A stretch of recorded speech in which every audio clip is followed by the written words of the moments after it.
Thank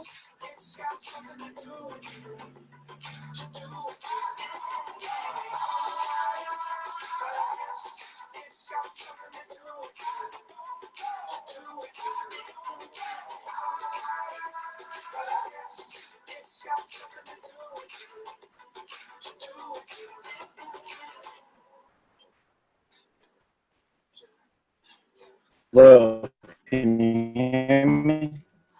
Yeah, it's a little broken up though.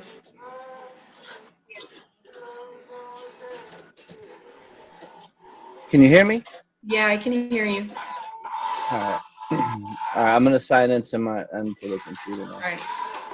Make sure everybody's muted. They are. Is that your music? It's your music. I don't have any music. It's Imagine Dragons. I don't have any music on. I have it on. Oh.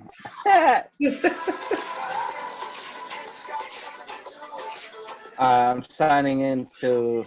Yeah, it should be popping up twice now. All right.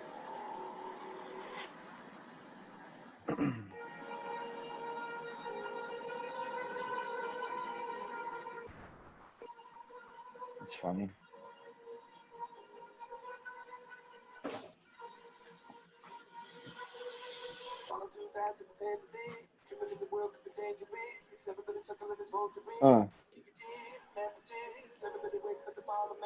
Everybody praying for the end of time. Everybody hoping that you be the one. I was born to run. I was born for this. Run me like a racehorse. Move me like a ripcord. Break me down and build me up. I wanna be the set. Word up on your lip. Better that you rip. Break me down and build me up. Whatever it takes.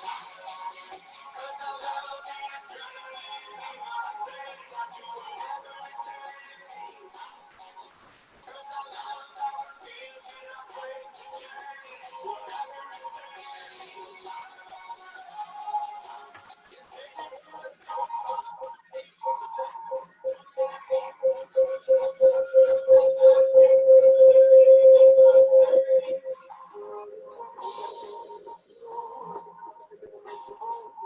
You can see my screen? Yeah, I hear echoing. I need to turn the music off.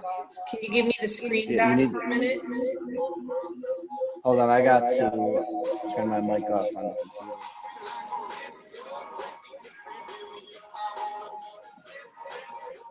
Oh no, I'm muted.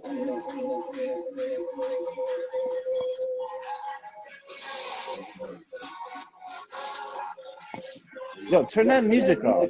I can't. You have the screen.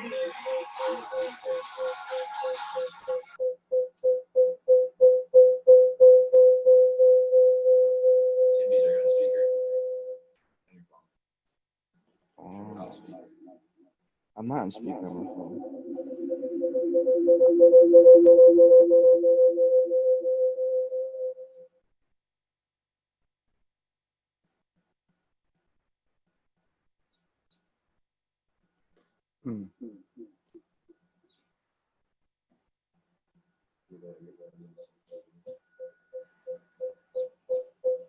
Maybe I can't be on my phone and have the screen share at the same time.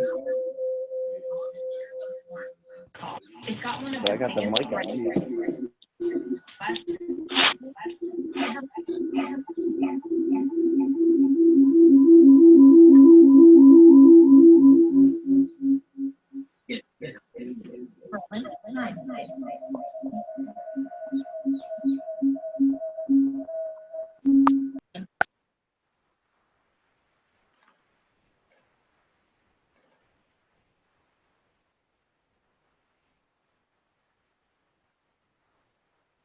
Hello, can you hear me? I can hear you. Okay.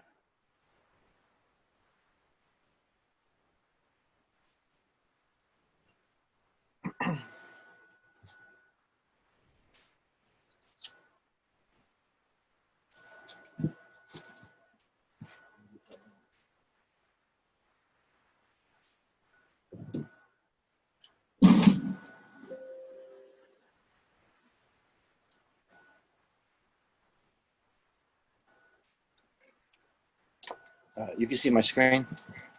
Yes. Am I echoing? Not anymore. You've got one mic muted. I've got one muted and one unmuted, so you should be good now. All right, do I sound clear? Yeah. Okay. I'm gonna wait about 5 minutes and then we'll be done. All right. Cool. Oh, it's this I hear. Can you turn your PS4 off?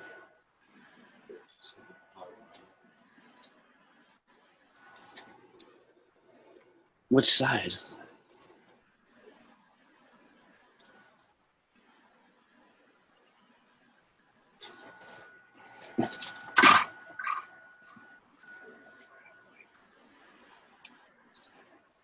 All right, good.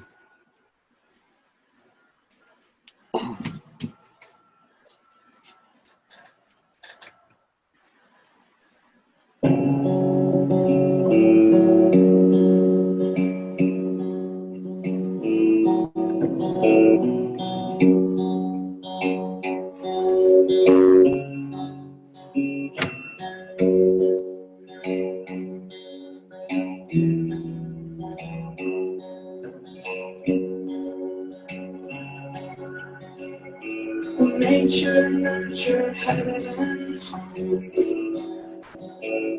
Some falling by them driven to conquer every mountain shown. But I've never crossed the river. Brave the forest, brave the stone. Brave the icy winds and fire. Braved and beat them on my own. Yet I'm helpless by the river.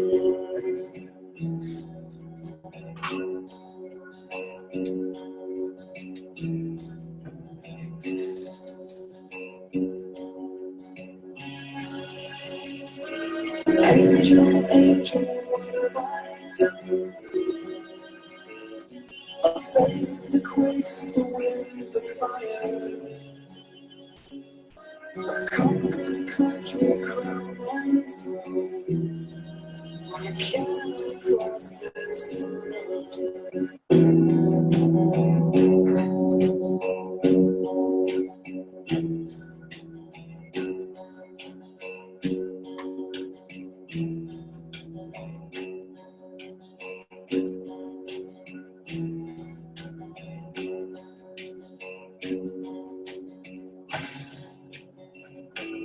Angel, angel, what have I done?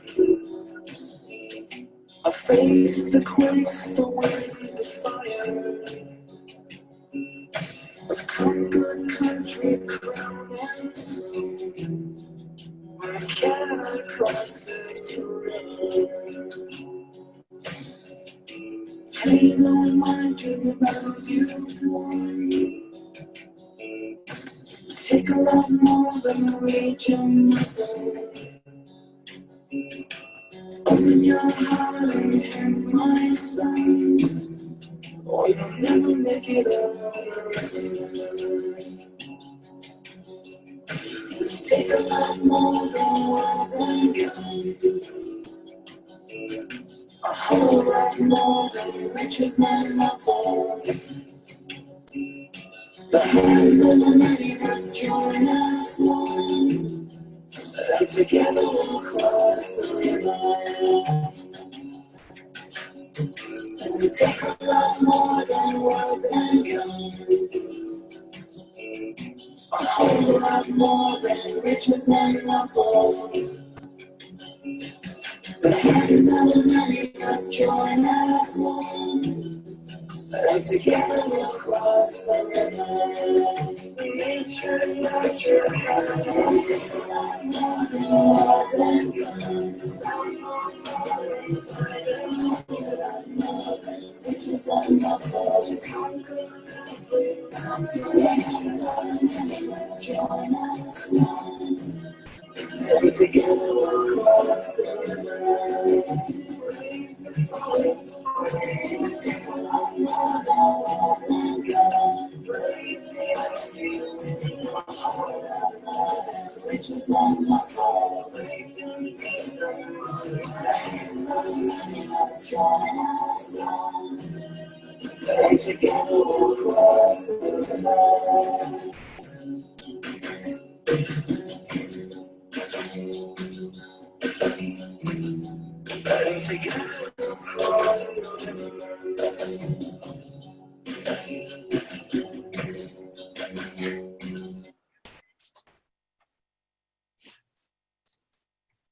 All right.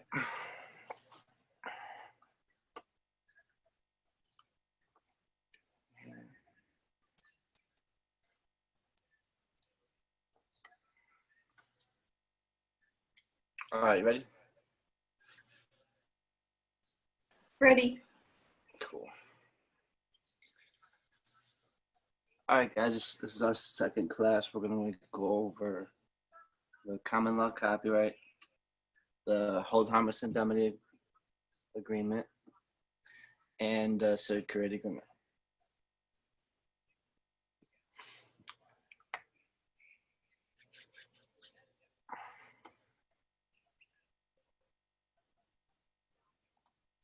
All right, first we're going to go over the copyright. And what this is doing is taking your name, no matter all capital, lowercase, it doesn't matter. I believe Danny George has, hold on, Laura, I got too much echoing in my headphones. Hold on.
Yo, unmute. I'm not going to do it on my phone. I'm just going to talk into the computer, so unmute my other one. I shut my phone up.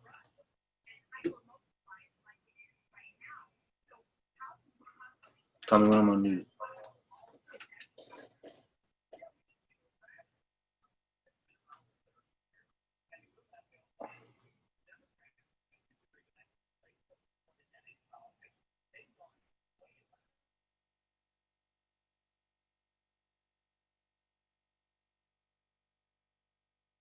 And, all right. Can you hear me? Yeah, I can hear you. All right, I'm not going to do it through the headphones. I'm just going to do it right here. Can you hear me clear, though? Yes. All right, cool. All right, so this is the common law copyright. We're going to put this is going to be part of your UCC1 collateral section. And I'm going to show you the way that we put our footnotes together so we can reference it when we do the last step for our UCC1, which will put the lien on the estate, all cat name. And so what this is utilized for, say if you get pulled over and the police officers try to contract with you, this is just a defense that you can use in court. If you don't consent to contract with anybody, then this is copyright infringement. And so if you told this to the officer once you were pulled over, you gave him all your information and simply told, hey, my name is copywritten. I'm not consenting to contract with you. If you do, it's $500,000 per. So if he wrote up 4 contracts, that's a $2 million copyright infringement maritime tort claim you'd have. And then you default them, etc. So we'll go over the default process. And the default process will be a class on itself. I'm skipping some. Let me tell you how my weekend went. When I went to go meet Gene, it was one of the best experiences of my life. He's still as sharp He's still the sharpest tool in the tool shed. He's kicking and screaming. He's got the biggest heart in the world. Anybody that calls him a narcissist or anything or doesn't get remedy from him or any of that is nonsense. I learned everything. I've gotten all my wins. Basically listening to Gene, studying what he studied. Basically any book that he said to tell his students to go read, I went and read them. Loyal sat down with us. We also got to meet one of his proteges. His name is Lord Sean Scott Haggerty, and he's helps Gene. He goes down and makes sure that Gene's all taken care of. And it was really, really, really, really, really, really cool to hang out with both of them. I mean, we had a 7.5 hour conversation just about everything, and it was very, very enlightening.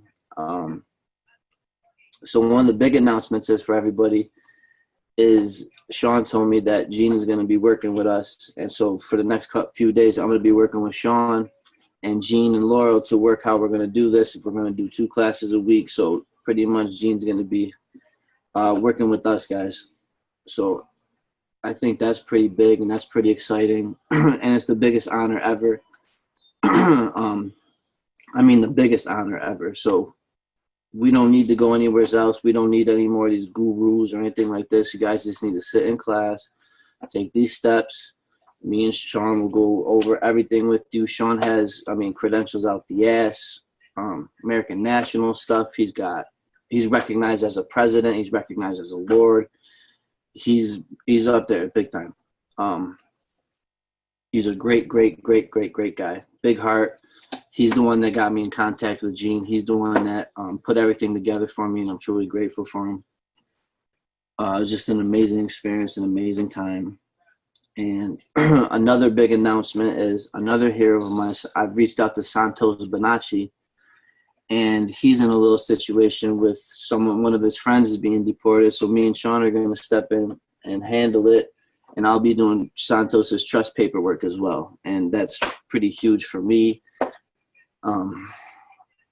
I can't even explain to you the excitement and the honor of talking to both of them in such a short period of time. I'm still like in dreamland and pinching myself. It's crazy. But it was beautiful. It really was. And I'm so thankful for everything. I'm also thankful for you guys for being here and participating and each sharpen each other. Steel sharpen steel, and we'll sharpen each other. So an update on what I'll be doing this weekend, I'll be doing a secure transaction for Father's Day. I'll be going to buy him a boat. I'll let you guys know how that goes. I'll also be doing a couple things with the banks and stuff. Possibly going to pay myself. I'm just going to drop like a $5,000 check as a special deposit and see what happens. I'll let you guys know how it goes. So anyways, thank you guys. And I'll get going on this copyright with you here. So again, the copyright notices, you tell everybody, my name is copywritten. I'm not consenting to contract. If you contract with my name without my consent, then it's $500,000, my man. Thank you. Okay, so line 1. All right, so I'm the only, when the judges and everybody else gets this stuff, they don't see any of this color. On my documents, I like to keep the private name in red because on the back of the Social Security card and your 1099 forms are red. That's private. So I like to keep my name red, the private name in red. And then the all cap name, which is, a lost at sea, I keep that. And it's an admiralty law, I keep it in blue to show that's the law at sea. And that's the reasoning behind the blue and the red.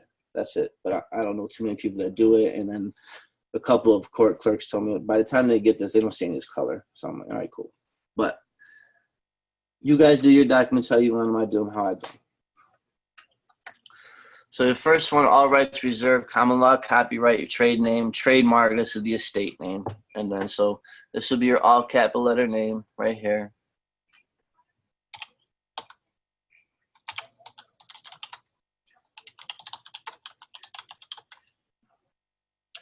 And now here, this is going to be your 18th birthday. So this is,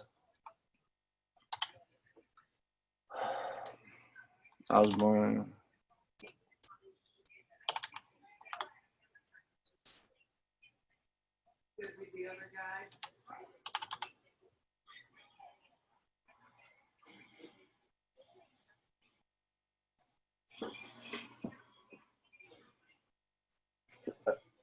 You're kidding me, right? So, okay, so this will be your 18th birthday. That date goes there, and then you put the private name in. This is how I write my private name. So don't go by what you're seeing right here. This is how I write my private name. PJ, can you enlarge your screen? What do you mean? Just make that a little bigger. Oh, yeah. Yeah, thank you. Gotcha.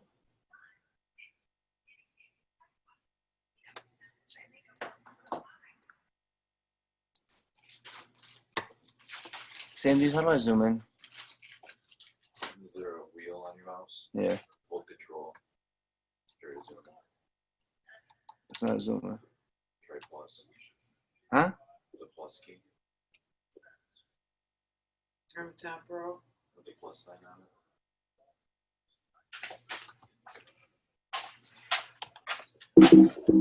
It ain't working.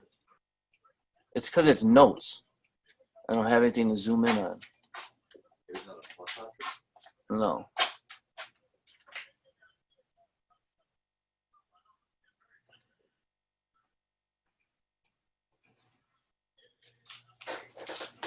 Do I do like this?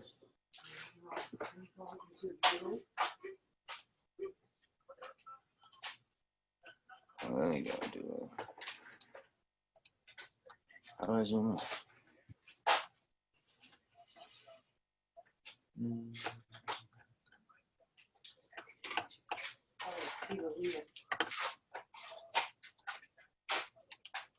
Do the menu. Try going into your menu view at the top there and see if it'll allow you to zoom in. Boom. There you go. Boom. All right, I'm not the computer guy. I pay people for that. You got it. All right, cool. All right, so is that better? Okay.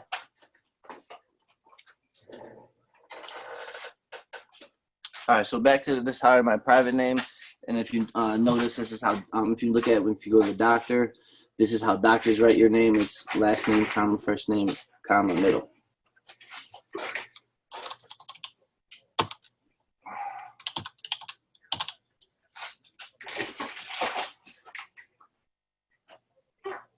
Okay. And then you guys, I just copy and paste everything in.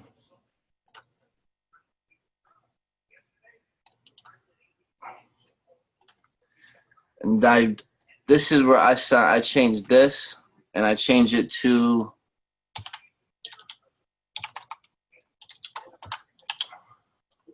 a red ink signature. I always sign my private name in red, and then if I have to sign for the debtor, then I print it in all cap. Like, you know how cops do, they just print your name and they use all cap letters. I do that with a blue pen, and that's your signature for the debtor. But when I sign my name privately, it's always in red, last name, first name, middle, UCC 1308, American National.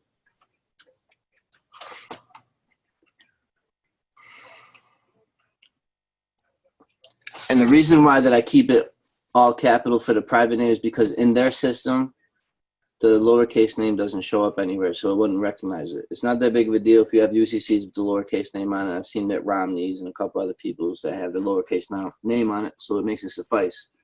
As long as you have your non-UCC filing and your first security agreement, which we'll be going over, establishing the difference between the estate and the living man, etc. All right, so said trade names without the prior express written consent and acknowledgement of Polinsky Peter Joseph, signified by a red ink signature.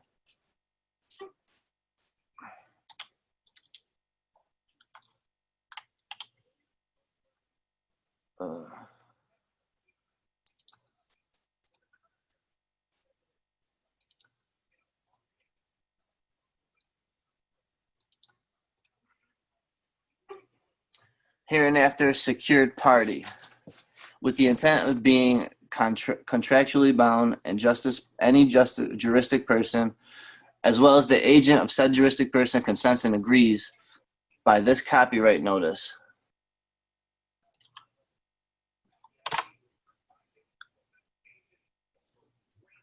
that neither said juristic person nor the agent of said juristic person shall display nor otherwise use in any manner the trade name, trademark, nor common law copyright described herein, nor any derivative of, nor any variation in the spelling of said name without prior express written consent and acknowledgement of secured party as signified by secured party's signature in red ink. Secured party neither grants nor implies nor otherwise gives consent for any authorized use of, and you go into the trade name. That's pretty much the gist of it in the first paragraph, explaining to you that it's copywritten and we don't give my consent to contract. And if you do, it's $500,000. And I'll show you where it says it. Get down here.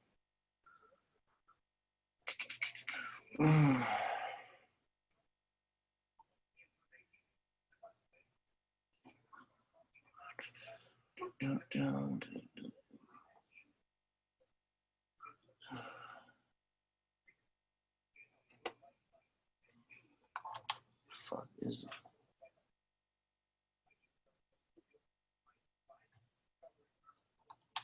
Next page. Is it?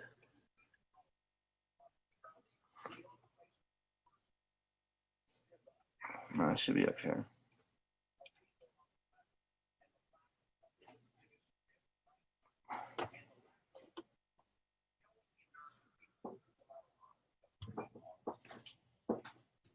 Am I missing something? Yeah, it's up there. It was there. Yeah. Go up. It's right there. Good catch. Good catch. Okay, right there. It goes over that it's $500,000 per trade name used per each occurrence of use of violation or infringement. So if the police officer is notified that your name is copywritten and you're not consenting to contract, and he decides to contract with you anyways, there's your standing for your common law copyright, and get paid a dividend payout once you default them for the $2 million. And you default the state. You don't go after the police officer. You go because they work for the state. So your bill of complaint equity for your restitution would be against New York State.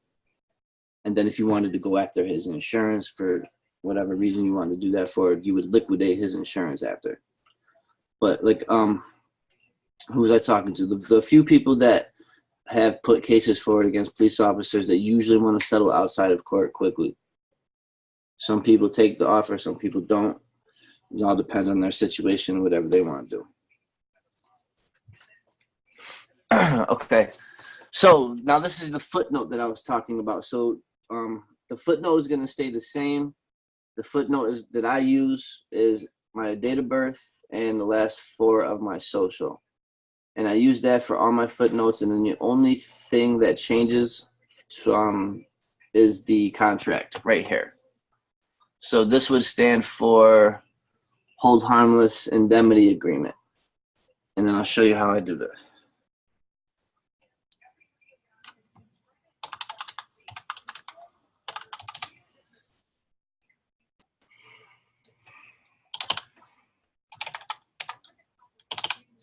Okay, so June 9th, 1987, 0011, hold harmless indemnity agreement, and then my initials, PJP.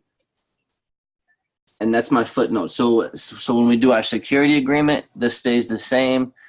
And then this goes to a security agreement, because this will be your first one, because you'll have other commercial security agreements. Because when you do a security agreement, you have to do you'll see a fidelity bond, and you have to do an indemnity bond. And the indemnity is your insurance. Again.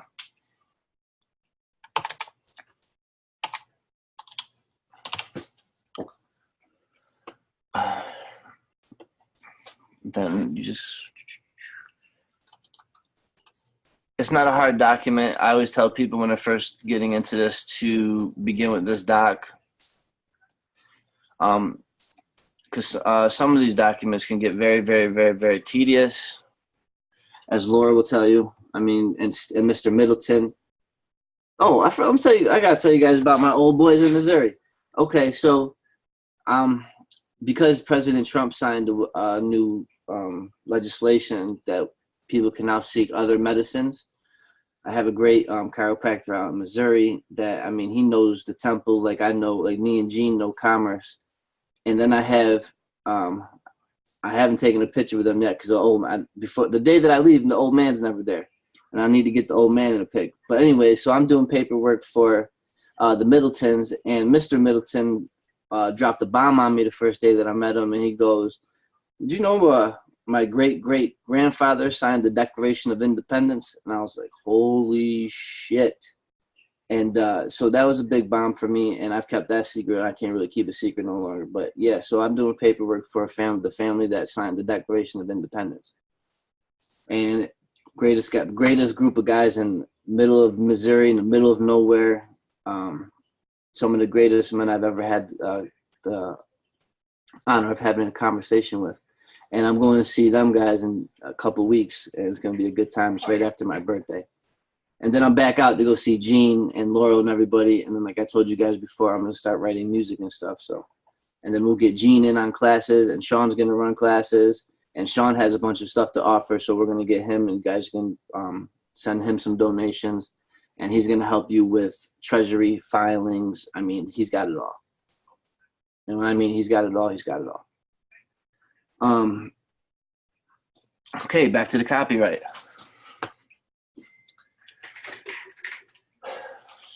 And then, so keep with the trade name, all cap.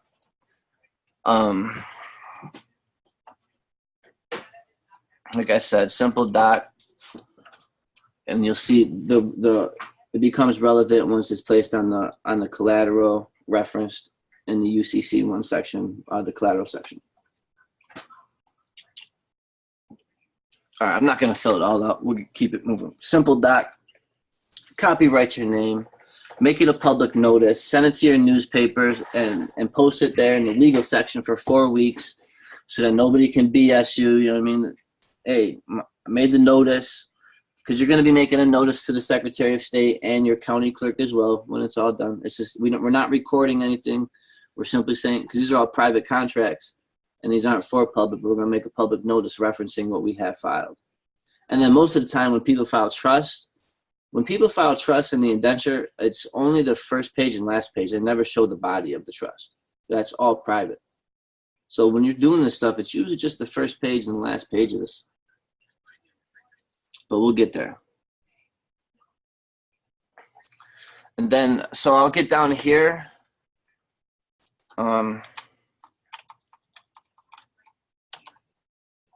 So this is what your signature block should look like. This is a very, very simple one. I have American National, and that references, Title 8, Section, I think, 101, 1001, A21. I can't remember off the top of my head.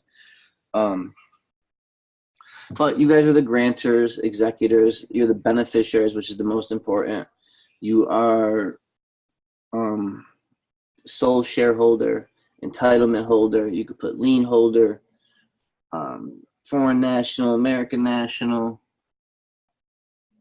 secured party. This can go governor. I know some people that use governor. Executrix. Executrix. Emails. Now, see, you threw me off.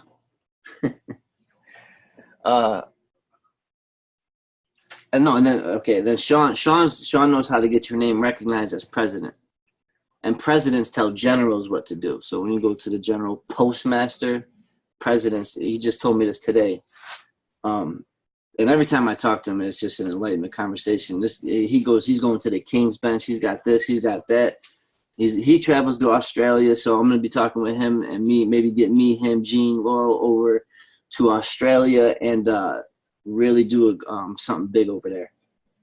Sean Santos asked me to help him participate in a big sovereignty move. I don't like using the word sovereignty, but he likes it. He wants to do something big for the sovereignty movement. He was kidnapped. He was beaten. We can probably all relate to him. He was thrown in prison. They've gone after his mom, his girlfriends. They really, they've slandered him in newspapers. And yes, I got to talk to him yesterday. And wow. And he vouches for Marty Leeds. I mean, I've reached out to Marty Leeds and told him, you know, I'm a creditor, da da da da da, et cetera, et cetera. I haven't heard anything back from him. It's cool.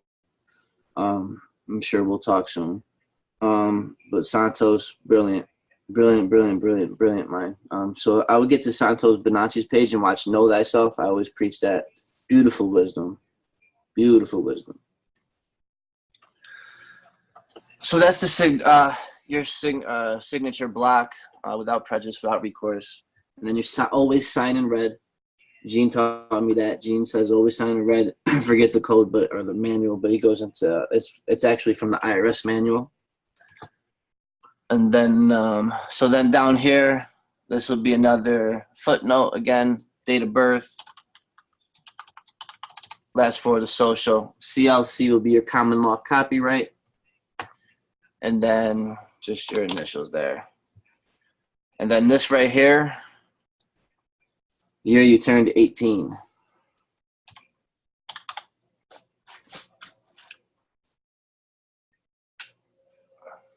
Okay.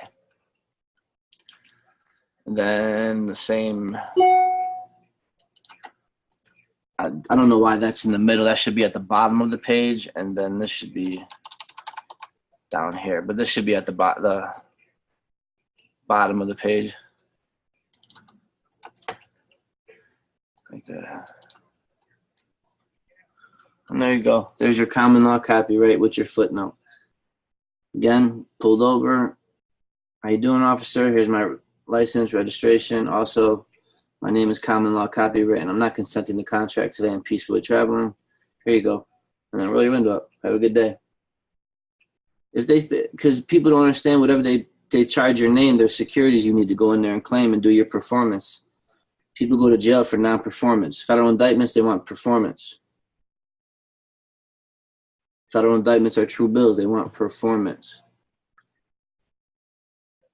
Performance is huge.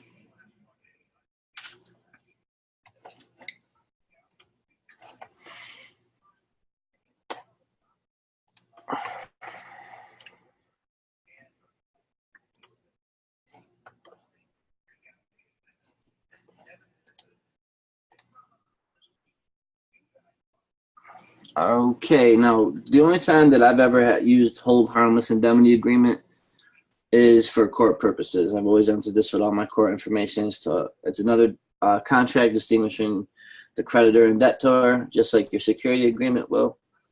The hold harmless indemnity agreement, as I believe, should go forward for insurance along with an indemnity bond, and that should pay all costs and release any kind of situation that your body should be the surety for payment. Or you could put a surety bond. Surety bonds or indemnity bonds, same thing. It's all insurance. Everything's insurance. Admiralty law, it's all insurance. And then whoever has the highest. See, what we're doing tonight is we're putting our security interest in. And whoever has the highest security interest, whoever's which will make you the entitlement holder. Now you're entitled to be the benefactor. All right, start up here.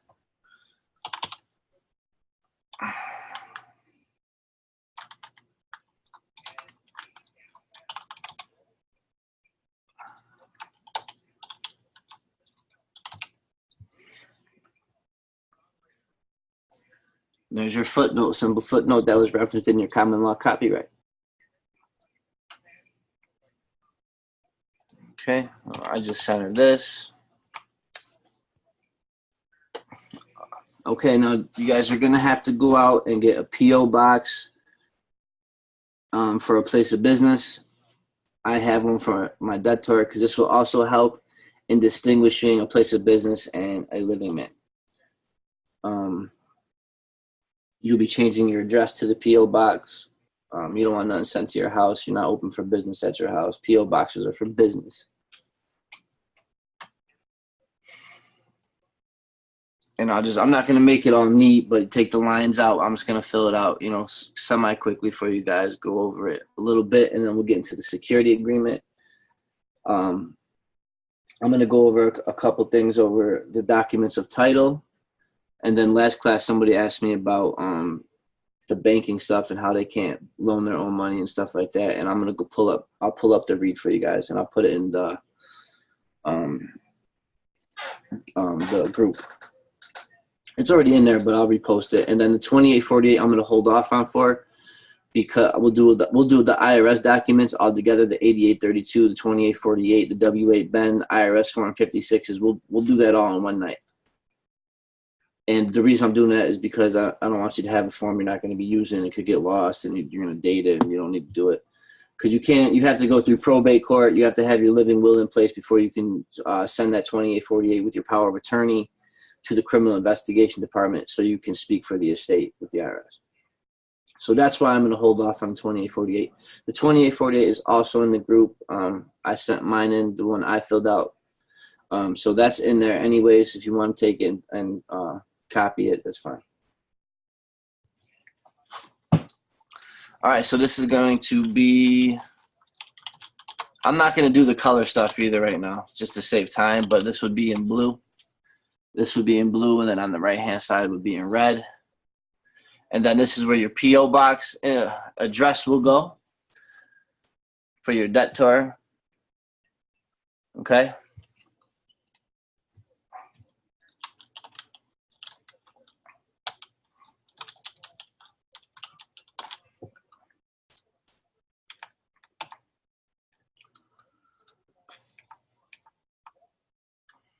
Okay. And then this is where your care of address goes. And then, as you can see, the zip codes, all your private, when you're doing your private address where you rest your head, you're always going to put your zip code in brackets. This leaves you out of the federal zone, the federal jurisdiction, et cetera, et cetera. So that's why in an admiralty, anything in the four-corner rule, it's not considered. So, again, when you're in court and you have that overview, the jury's in a box, your witnesses in a box, none of that stuff can be considered. Excuse my language. And also, everybody that sent me paperwork from the phone calls from the conversation that we had last week, I'll be going over you guys' paperwork tomorrow. So I'll be in touch with you guys tomorrow. And then I have a couple people that I have calls with tomorrow. And then whatever paperwork, you guys just got to give me like a week because I have a bunch of my own stuff going on. And I've got like 4 different books that I'm reading. So all my focus is just finishing up the secure transaction. And I have a LexisNexis book on commercial transactions. And that's one hell of a read too. I'll post all my titles and take pictures and start posting everything in the group so you guys can see what I'm reading and what I have read, what Gene has told everybody to read, what to go look for in the books. And I'll give you guys, me and Laura will put a list together for everybody as well. Because the reason you should read and the reason why it'll be beneficial for you to read what Gene has said to read is because now you can see where he's getting his information from, and you can also maybe relate to certain things in your own situation that I'm not going to relate to. So there's certain things that I pick up through these readings that relate to me in a, not personal, what's the word I'm looking for, not automatic, but whatever I'm doing right now, that's what I'm reading as it pertains to my situation. So for me, I don't have a foreclosure situation. So when I read foreclosures, I kind of glimpsed over them until people started asking me to help them. And I was like, well, all right. So I went back and, I read foreclosures and I read what Gene says. And I read whatever Gene's seminars put on foreclosures, and whatever he said for codes, I reverse engineered everything. And Gene hasn't been wrong yet. Gene hasn't been wrong yet. And I've used everything he's used. And I've also had the privilege of seeing some of his documents that I could reverse engineer. That one of his classmates that runs the class, Brian's, shared with me, and I haven't shared those with anybody. But watch when you see Gene gets in his class, and you guys think I know some things. He's going to show you codes and stuff that is beyond that anybody talks about on Facebook or anywhere. Promise you that. All right, so Josephus is over here. Care of address, etc. And you're going to put your social security number right here. And this is where no one talks about doing this. People fail to recognize this. So this is where I put, anytime I use my social, I put my bond exemption number, which is the red number on the back of your social. So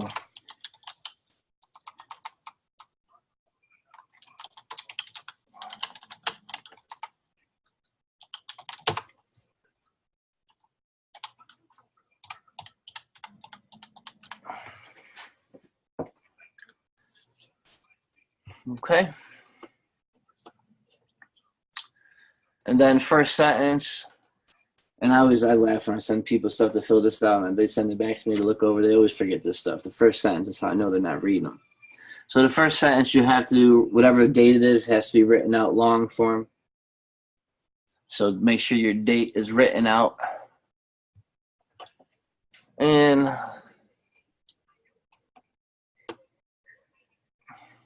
again, the state name, which is the debtor.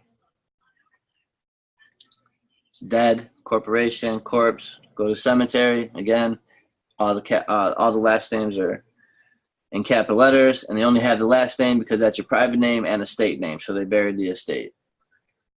And the surety for the estate is now with it. Deceased. Okay, and then, so again, this is the template. They have it backwards, so we're going to put our private name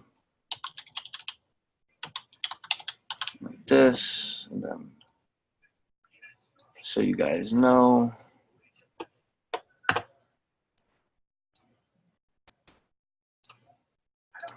Okay.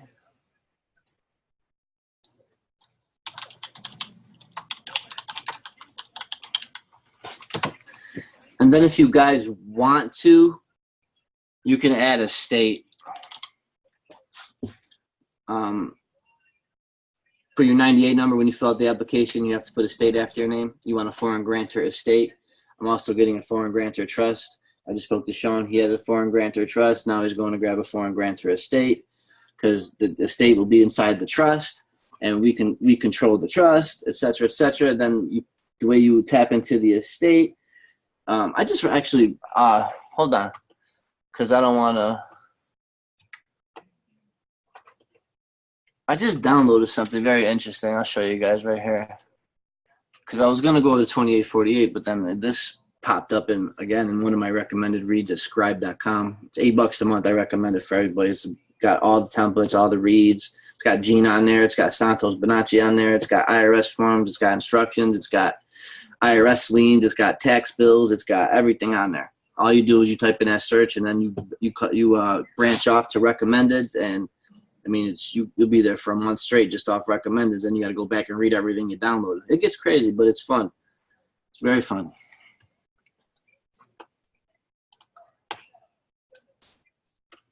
I mean, I found this very interesting. So I made admitted errors, declared mistakes in my judgment when I mentioned that you need to fill out line 6 on the IRS form 2848. The receipt of the funds or checks or apparently cannot be assessed by the beneficial owners and executors over receiving and or endorsing the checks remitted.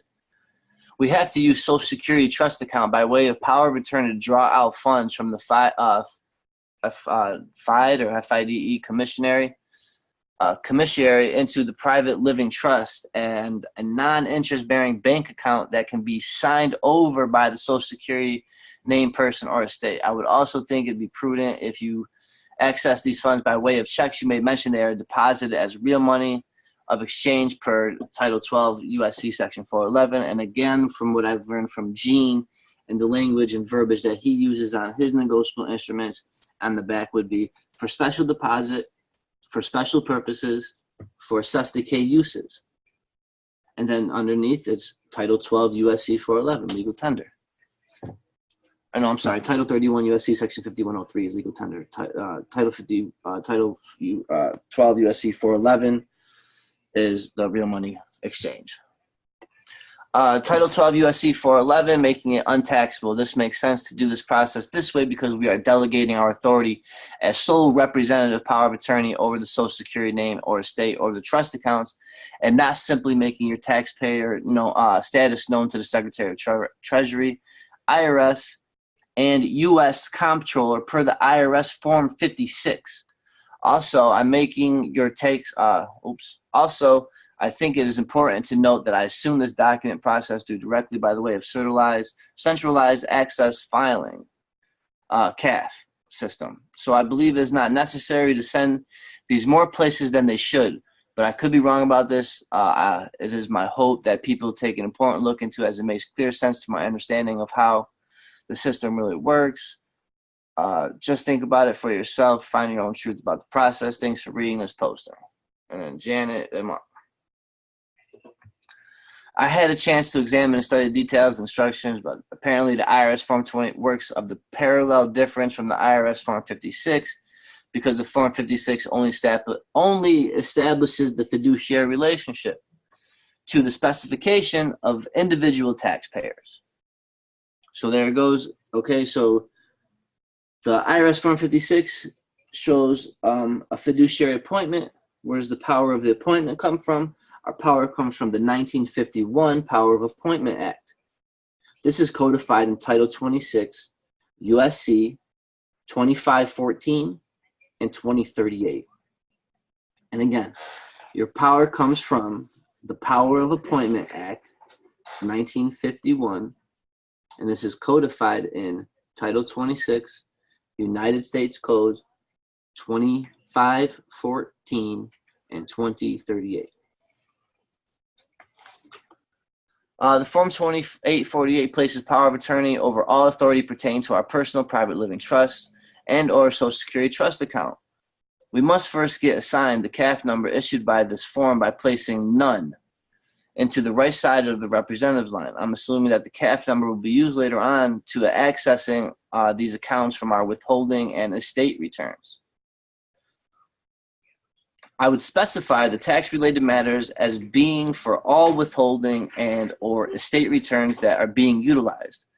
Your initials for the receipt or refund checks for authorized representatives is necessary because while we're not endorsing these checks, you are receiving them for the benefit of your living person as being beneficial owner and executor over these 5 commissary accounts. I would definitely revoke all previous power of attorneys that have been put in place through previous assignment.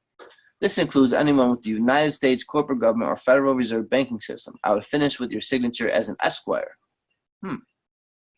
Date and title. It is unclear to me within the authority of these documents. Also, it is unclear. Oh, I skipped a line. As Esquire data. It is unclear to me if we need to have these notarized and an apostille. I would authenticate everything.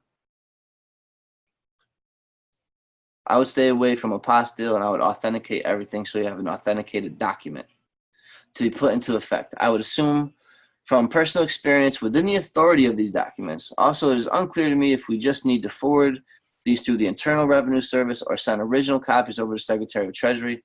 I would do both. If you have any questions of who you have to send stuff to, I would fax it over, call somebody, get a fax number. Then I would register mail it to the criminal investigation. I would get a name at the Criminal Investigation Department, and this would also be sent off to Steve Mnuchin and Raul Maldonado and the comp controller. I would also send mine to the Secretary of Commerce, the Secretary of Department of Transportation, and the IRS Commissioner.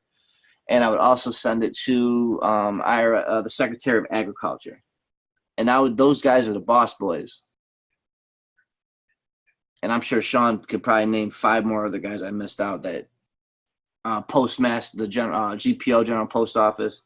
The postmaster, you can send one there. They wear 7 hats.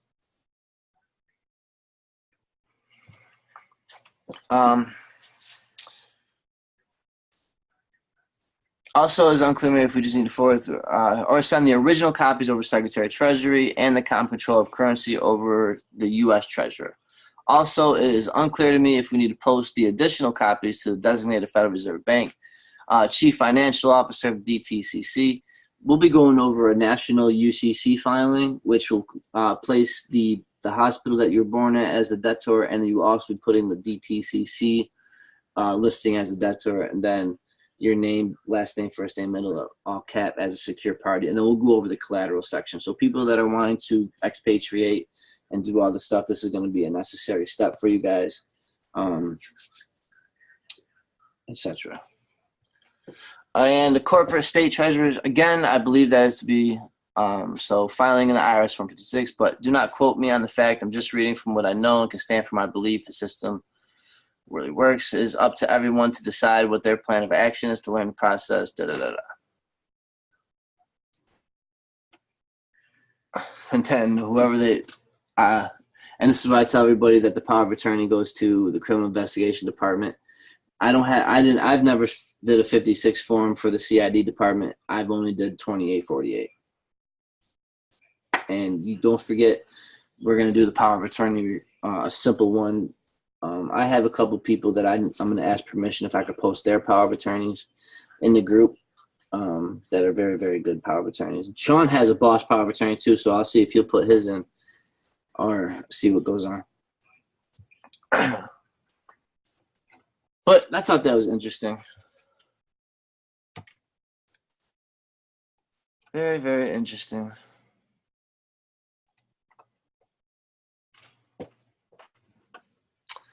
All right, and again, this goes over definitions, and then, flesh, blood, land. This is helping you distinguish who's alive and who's dead. The reason why we're filing this, when we get to the security agreement, the reason why we're filing the security agreement is because the Secretary of State distinguishes and recognizes a difference between a business and a living person. It's in the forms. They recognize it. So why do I fill them out? It's part of procedure, for one. And I'll go over the section in just a minute when we get to the security agreement. Because again, in admiralty law, it's who has the highest security interest, who's the lien holder, lien creditor.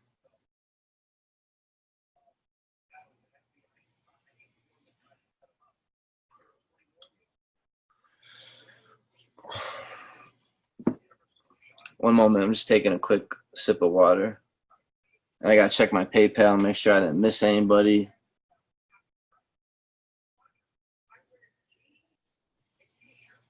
Oh, fuck. Laurel, Chris Cruz sent me one.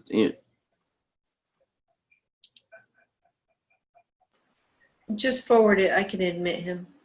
Thank you. The document that you were just referencing for the 2848, do I have that in the master files so people can receive those notes? Yes. All right. Thank you.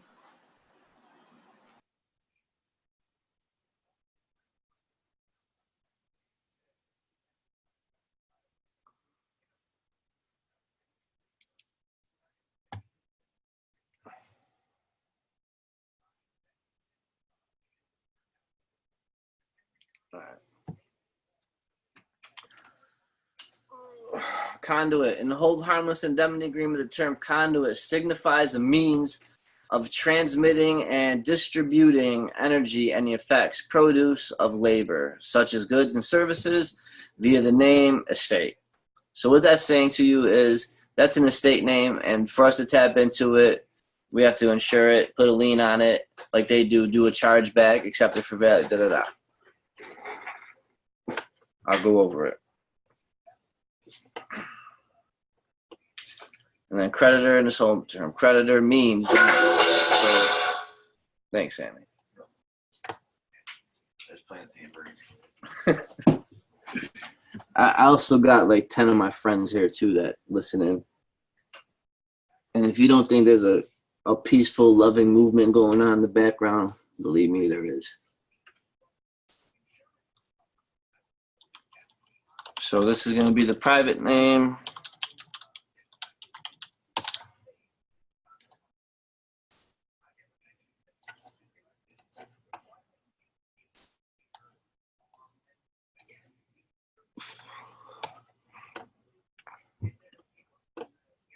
And here's another distinguishment. So we got creditor. There's our private name.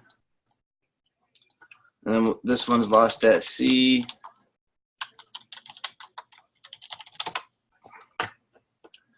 If you ask me, I would put estate on all my debtor stuff. The reason why is because it's explaining what it is. So there's no guessing. It's not a trust. We're claiming it as an estate. And it abides the same laws as trust law, corporate, the Trinity, God stuff, etc. It's all the same. All the big boy stuff is all the same. Trust law, corporate law, estate administration, Father, Son, Holy Spirit, all works together. It's all the same.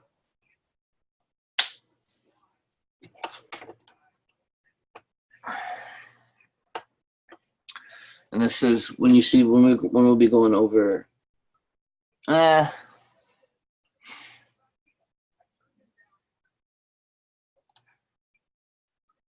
You know what?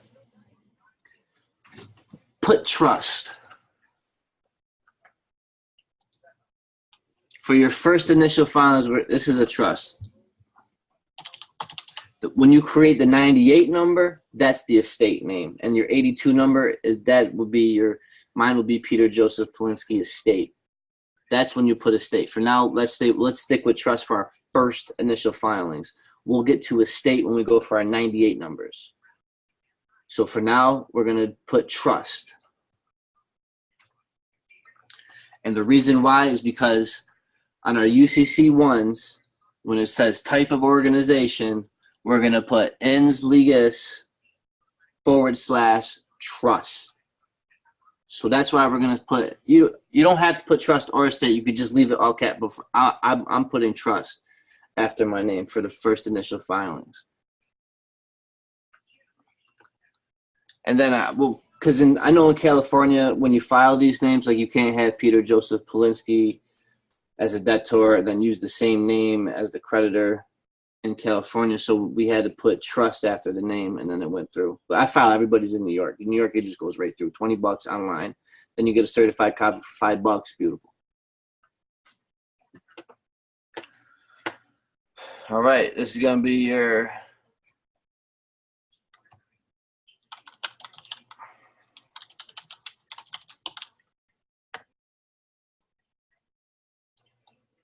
private name.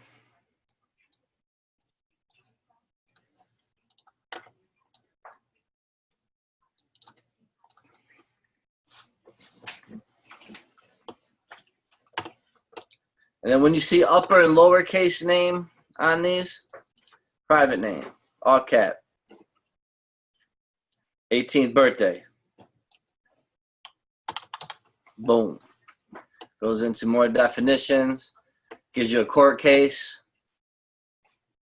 From the earliest times, laws enforced rights and the exact liabilities by utilizing a corporate concept, by recognizing that it is a juristic persons other than human beings. The theories by which this mode of legal operation has developed, has been justified, qualified, and defined are the subject matter of a very sizable library. The historic roots of a particular society, economic pressures, philosophic notions, all have had their share in the law's response to the way of men carrying on their affairs through what is now the familiar device of the corporation. Attribution of legal rights and duties to the juristic person other than man is necessarily a metaphorical process.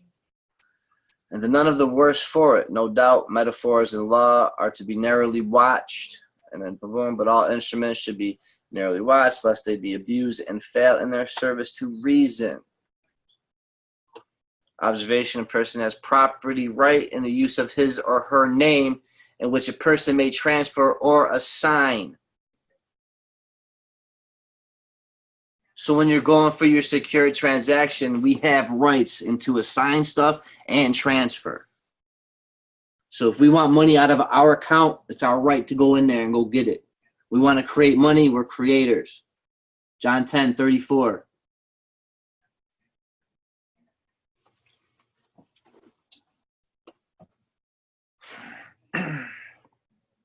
Living, breathing, flesh and blood man in this private agreement. The term living, breathing, flesh and blood man means the creditor.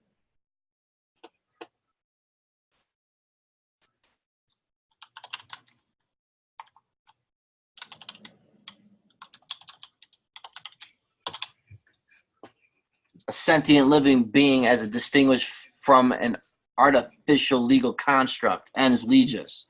Example, a juristic person created by a construct of law.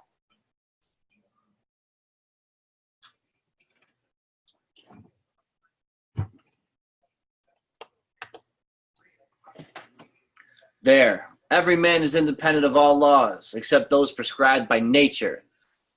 What that means is what I said last class is you can't be enslaved by these statutes and ordinances. These ain't law. This is not law. Nature's the law. This is man-made garbage. And you could tell it's man-made because it's garbage. The Roman calendar's garbage.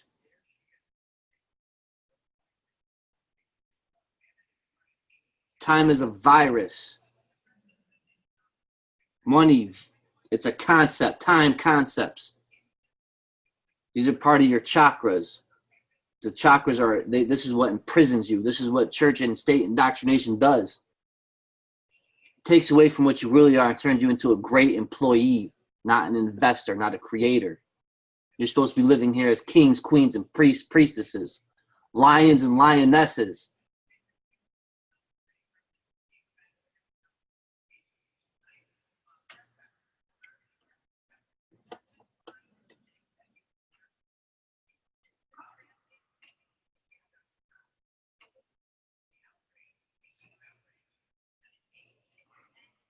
Hold on, Laura, I gotta forward one more thing to you. One moment.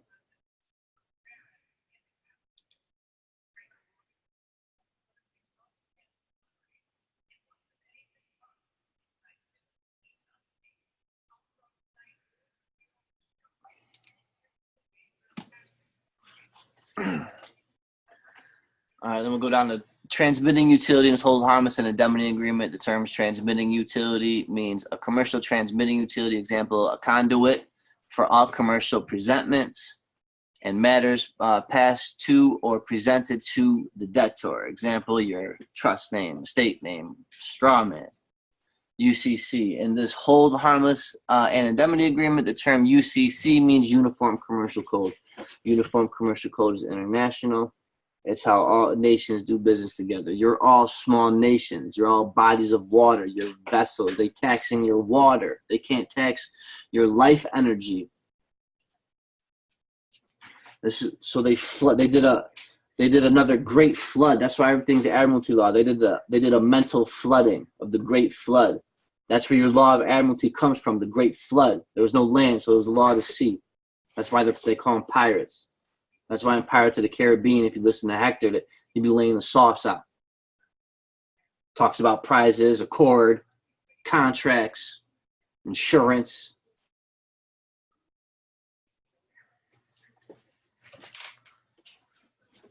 And then again down here, same thing with your signatures. And that wraps up your hold harmless indemnity agreement. And again, it's another, I use it for court. That's the only time I ever used it. I don't know the reason to use it for.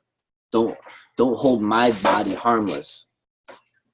Hold harmless. Don't hold me in harm. Don't take my body as a surety. I'm just here to sign for that estate. Where do I sign? I'm specially intervening. Federal Rule of Civil Procedure Rule 24A. I'm a plaintiff here. Here's my bill in equity, my counterclaim in accordance with Federal Rule of Civil Procedure Rule 13. The plaintiff is the one who decides the jurisdiction. Come in equity. Got to have clean hands. They don't have clean hands. We do. And we have the higher moral ground, the moral high ground. We're not liars. We don't hide our intent.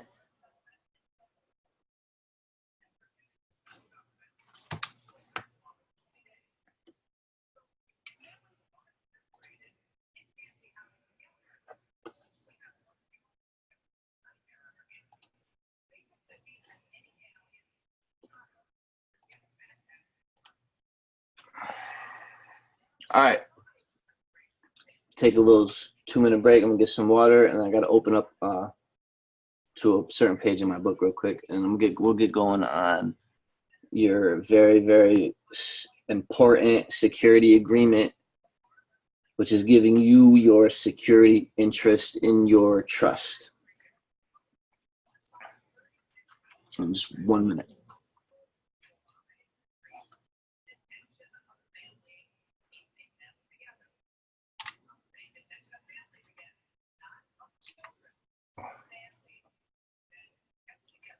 If I mute that, can they hear me? Oh no, it's the volume. I'm wilding.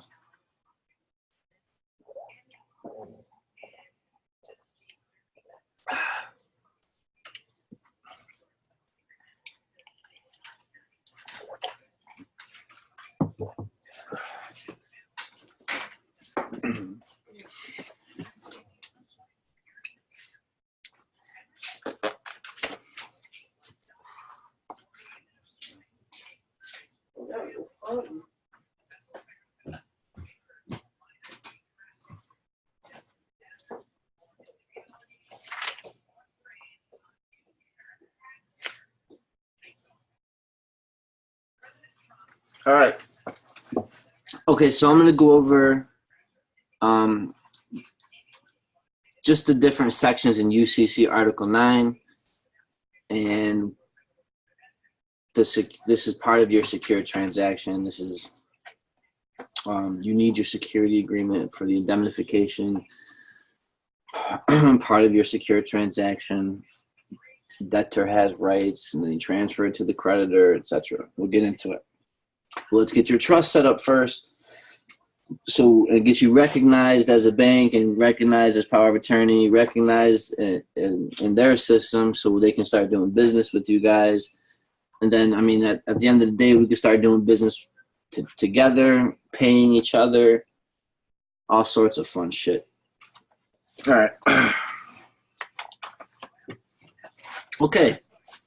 This is the organization. I'm reading I'm on page 5 of the ABCs of the UCC, Article 9 Secure Transaction. I'm on page 5, and it's number 2 right here. It goes into the organization.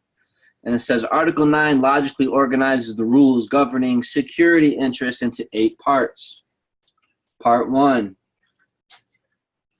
Sections in the 100 series covers definitions and general concepts in subpart 1. So it would be UCC 9, 101 to the 200s. Subpart 1, UCC 9, 101 to 108. And the scope of Article 9 is in the subpart, which is UCC Article 9-109 and Article 9-110. Part 2. Part 2 covers the creation and enforceability of security interests. Subpart 1 is UCC 9201 through 206. And this addresses the attachment of the security interests and the effectiveness of the security agreements. And Subpart 2, which is UCC Article 9207 through 210, covers the basic rights and duties of the parties. Part 3. Part 3 addresses questions of perfection and priority. Subpart 1 is UCC 9-301 through 9-307. Contains the choice of law, provisions that determine which state's law will govern perfection, the effect of perfection or non-perfection, and priority. Subpart 2, 9308 to 316, contains the perfection requirements. Subpart 3, 317 to 339, Article 9, contains the priority rules. Right? Don't we have where we have a proprietary and priority into the estate name? The proprietary interest would be into a financial asset, UCC 3305 and 306.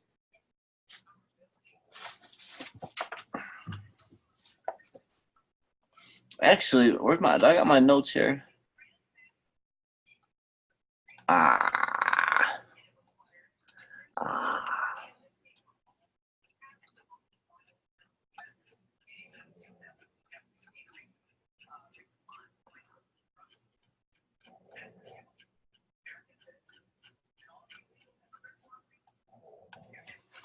All right, so going back, what are your claims and defenses? There you go. UCC 3305, you have a claim of recoupment, which is a counterclaim. See, I don't believe recoupment is a claim. And I'll go over that with you guys when we go over UCC Article 3 and 4 and 4A, which is negotiable instruments, bank deposits, and then funds transfers. Because I'm reading it, and it says that recoupment is not a counterclaim. The federal rules, so see, your counterclaim is going to be a bill in equity where your restitution comes in. And there's 9 parts of the bill in equity, and one of the parts is where you'll reference the recoupment. So recoupment itself wouldn't be a counterclaim. And I'll show you. We'll get there. Believe me. All right.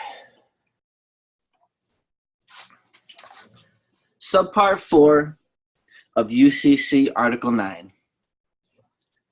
This is 9-340 to 342, and this governs the right of banks in connections with claims to deposit accounts used as security. Sauce. Part 4. Remember, there's 8 parts here.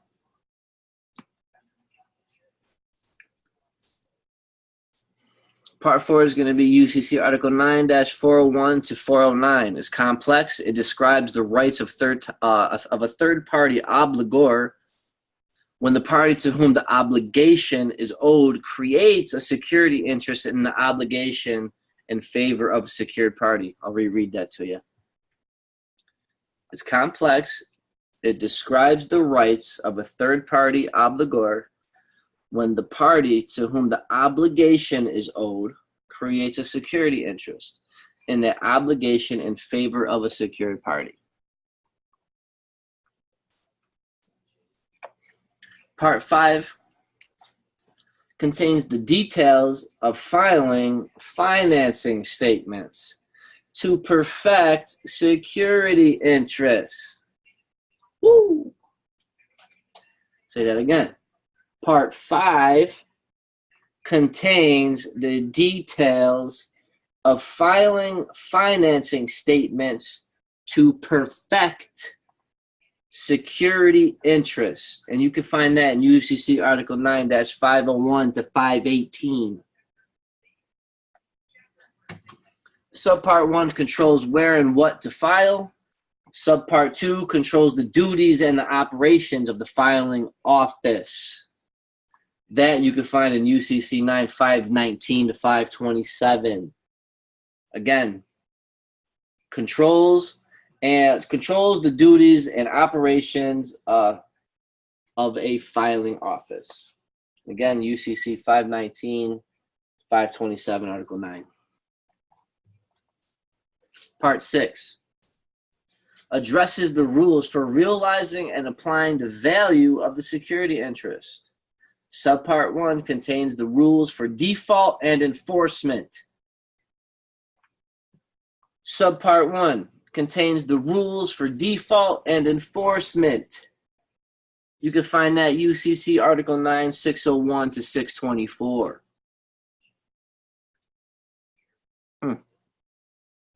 I would say UCC Article 9 is pretty boss, huh?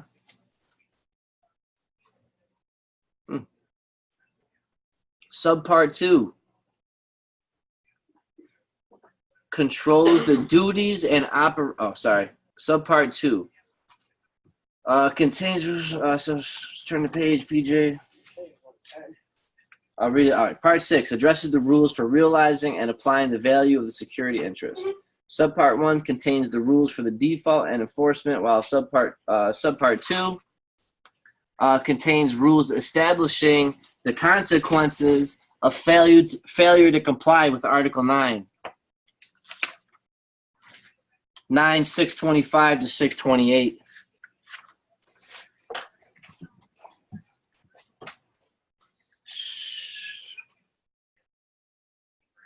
Everybody's laughing in the background over here. Part 7. UCC Article 9-701 to 709 contains detailed provisions that govern the transaction from the previous version of Article 9 to the revised Article 9. So these are the new revised statutes that you can find there. Part 8, 801 to 809 contains detailed provisions governing the transition of the new provisions, the 2010 amendments to Article 9. So the last few articles goes over the new stuff that they added and what they took out. Sauce. So that's UCC Article 9. That's the 8 different subparts, and each subpart has, or each chapter, and then each chapter has subpart 1, subpart 2 in it. I would definitely go back and listen to that recording again, because that was some sauce. And again, that's from book ABCs of the UCC, Article 9, Secured Transactions.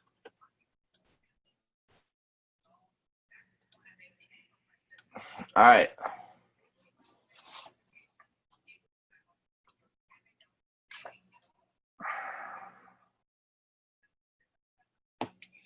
I'm just reading. I want to make sure I'm going through a couple pages. I want to make sure I don't leave anything out that's important.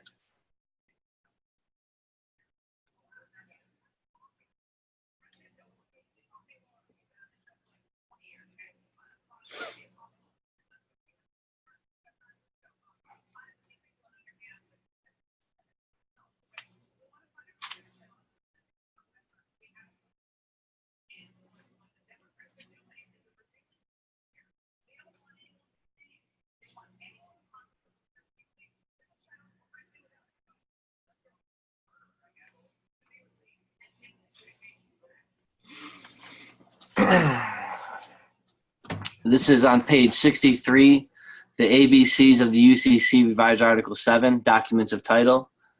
I'm just going to leave something that I highlighted here. A secured party may perfect its security interest in a tangible, negotiable document of title, either by possession of the document or by filing a proper financing statement describing the negotiable document in the correct filing location. UCC Article 9-313A and 312A. A secured party may perfect its security interest in an electronic negotiable document of title, either by control of the document or by filing proper financing statements describing the negotiable document. What they're explaining to you right there is, so when you're going for a car loan or a mortgage and you're filling out an application, that application is a document of title. They turn it into a negotiable instrument. They turn it into a bill of exchange. And if you don't claim it and do the proper paperwork, and if you don't know what you're doing, and you have to tell them the accounting forms, the FAS 140. I ain't gonna get into that yet. So what they're doing is they're pulling your credit. And we'll say, oh, we need to pull your credit and see if you apply. Well, when they pulled your credit, that's the application. That's the security that we leave abandoned. That's our property because that's our name that they're putting in there. Tell the bank you want a loan without you putting up your social or your signature, and you want to see who's loaning you money. I want to see the 95 cash flow statement. I want to see the B5 prospectus, Rule 424.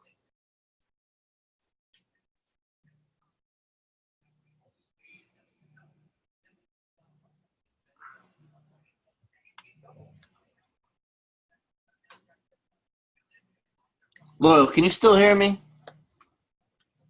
Yes. I can hear you. Can you guys hear me?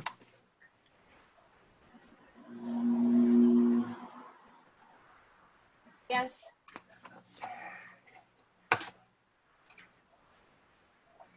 Yes.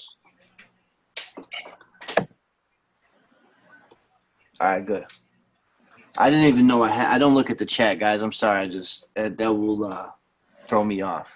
I got that.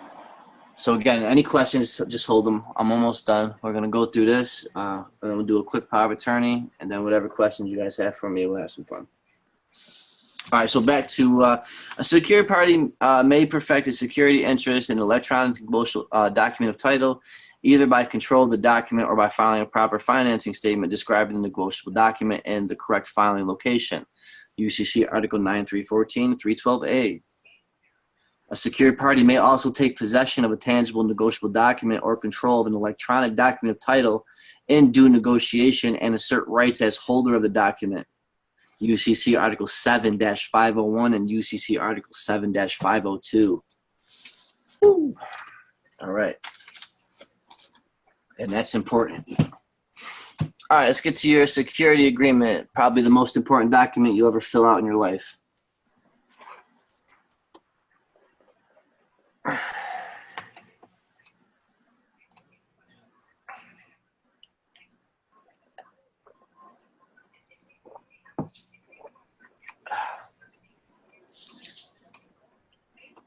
All right. Security agreement is made and entitled into this day. It's going to be the day, whatever day you're filling it out. If you're filling it out tomorrow, it'll be tomorrow's date. If you're filling it out next week, next week's date, etc.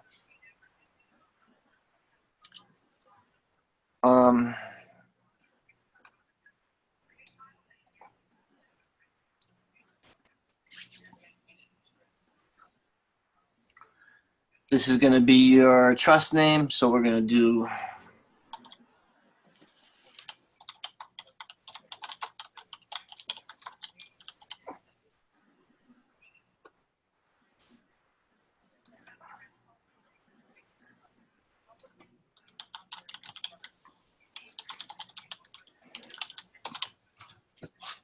now I have on my first security agreement, I have the uppercase, lowercase, and then my non-UCC filing, I have the uppercase, lowercase.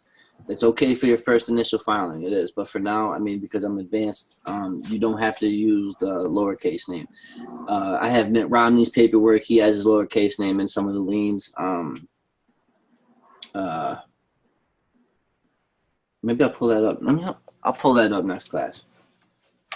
Someone just remind me, or Laura will remind me. So for now, if your private name, all cap, comma, first name, comma, middle, etc. Secured party. So since it's your first one, you guys are going to delete this one, the light gray section. And now, see, this is important because when you send yourself off and you don't get it back, then if any part or portion of the security agreement is found to be invalid or unenforceable, such part or portion shall not void any other part or portion as reasonably segregable from said parts or portions. The parties hereinafter parties are identified as follows. So once you make your claim here and you put your security interest in, if they don't send it back to you saying why it's no good, it's accepted. They're not ignoring you. It's accepted. They're agreeing. That's what you want. You don't want them to rebut. You want them to ignore the shit out of you. Please do. I'm going to default you and I'm going to get paid. Thank you.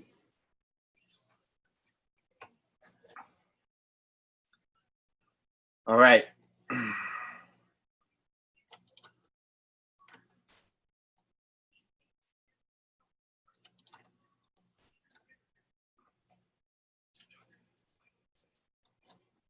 Change this to blue. It's not private.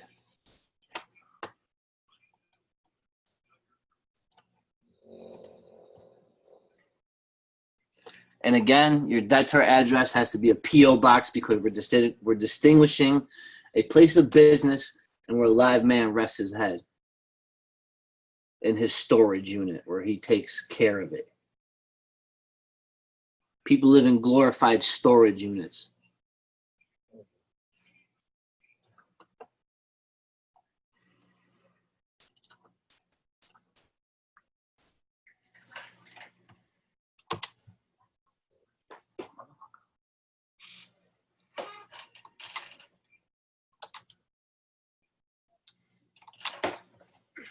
Not copyright.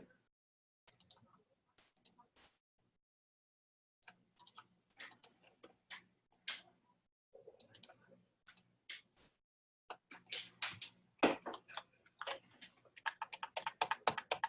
then again, your care. This is going to be your care of address. You know, your home address, zip code in brackets. And then here's another thing that nobody adds.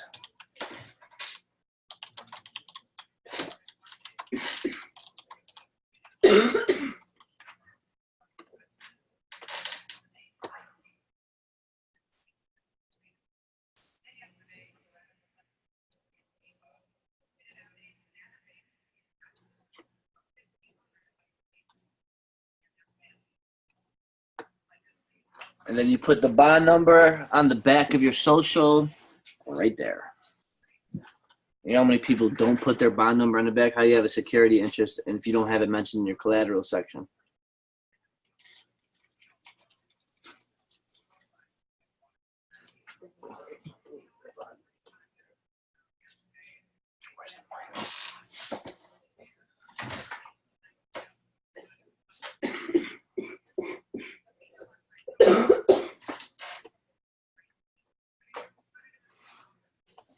Okay.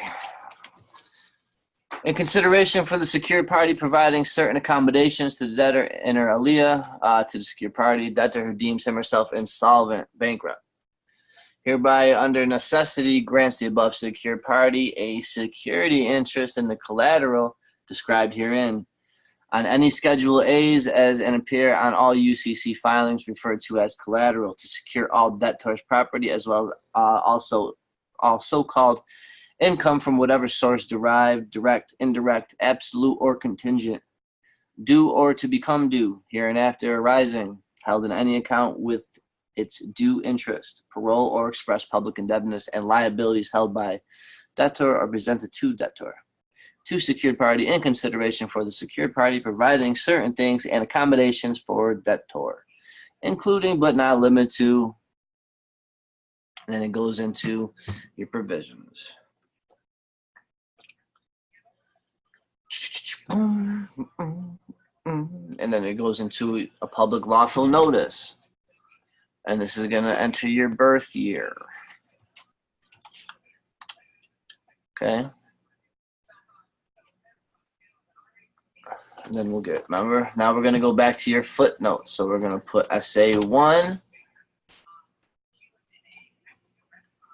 date of birth, last 4 of your social,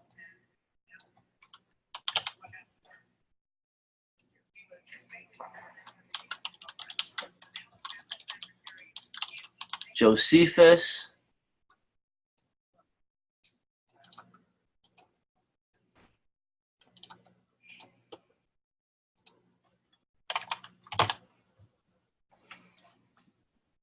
and then when you do that, they should all go. There you go. Okay, then it gets the security agreement is contractually complete herein and herewith and cannot be abrogated, altered, or amended in whole or part without the express written consent of both debtor and a secured party.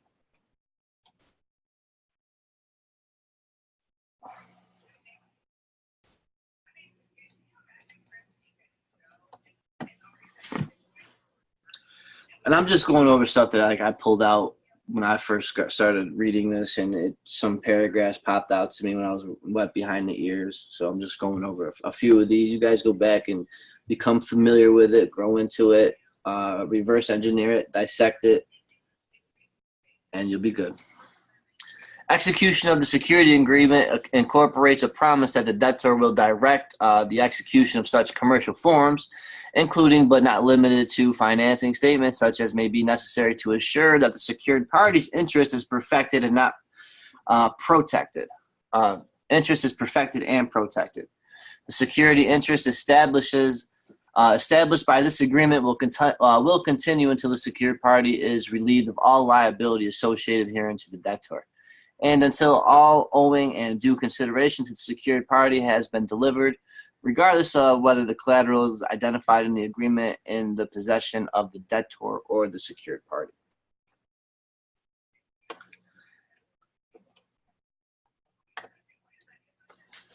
Collateral or evidence of collateral may remain in the possession of the debtor to be kept at the address given in the arrangement by the debtor or such other places approved by a secured party. And notice of changes in location must be made to secured party within 10 days of such relocation. Debtor agrees not otherwise to remove the collateral except as expected in the ordinary course of business, including sale of inventory, exchange, and other acceptable reasons for removal.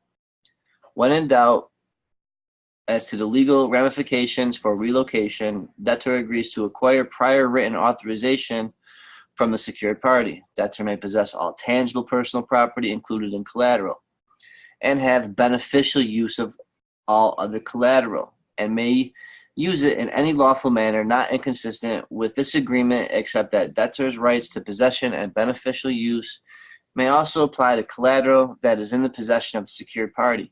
If such possession is required by law to perfect secured party's interest in such collateral, if secured party at any time has possession of any part of the collateral, whether before or after an event of default, secured party shall be deemed to have exercised reasonable care in the custody and preservation of the collateral. If secured party takes such action for the purpose as deemed appropriate by the secured party under circumstances. This is another good paragraph, but we're just going to keep going for time purposes. Compliance with the law, public disputes, here's your indemnification, and your fidelity bond. Here it is. So you come in here. Okay, so known to all men by these presents the debtor, your estate name, establishes this bond in the favor of the secured party, and the sum of collateral values up to the penal sum $100 million. For the payment of which bond and truly made, debtor binds debtor and debtor's heirs, executors, administrators,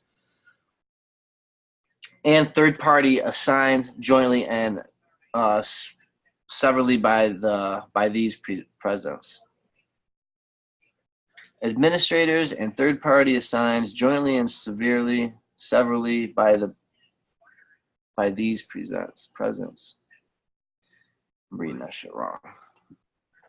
The condition of the above bond is the secured party covenants to do certain things on behalf of the debtor as set forth above in the agreement, and debtor with regard to conveying goods and services and commercial activity to the secured party, covenants to serve as a commercial transmitting utility, therefore, and as assurance of fidelity, grants the secured party a security interest in herein below described collateral. The bond shall be enforced and effect as the date hereon and until the debtor's name is released from liability by the written order of the United States government, and provided that said debtor surety, last name, first name, middle, may cancel this bond and be relieved of further liability hereunder by delivering 30-day written notice to the debtor. No such cancellation shall affect any liability incurred or accrued hereunder prior to the termination of said 30-day period. In such event of the notice of cancellation, debtor agrees to reissue the bond before the end of said 30 days period for an amount equal to or greater than the above stated value of the security agreement unless the parties agree otherwise. Here's your insurance clause. And then this goes over what you're taking control over. This is basically everything in the United States is being put up as your collateral. So when you go for loans, like, well, I have a security interest in everything. Everything. Everything's prepaid. That's how it got here. It's not like a bunch of rich people over here put some money together and it's everything's prepaid. This is how corporations build. They take your social security number, they take your estate information when you apply for a job, and they use your unified and gift estate tax credit that we all have. And IRS Publications 950, and after having a conversation with Gene, it's not 5 point. We have 5.5 million on one side, and then on the gift and estate side, you have another 5.5. So you have $11 million to claim each year. And Sean's in a group that knows guys that get that. Like I said, you guys don't have to be anywhere else. We're probably looking at, we're going to have students up to 100 in class. I got many people hitting me up every day, working on their craft, working on making a difference in their communities. It's a beautiful thing. But anyway, so this is your collateral. This is everything. Everything in your name. Everything. Machinery, boats, yachts, water, whatever. It's all ours. We got a security interest in all of it.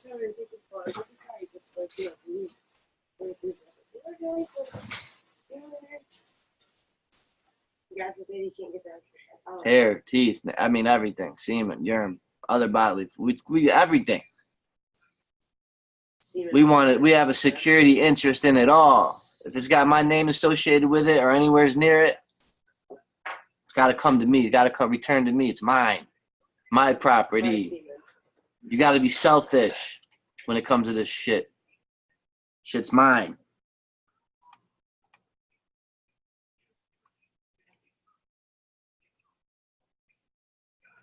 And gets into rights, keys, locks, all rights,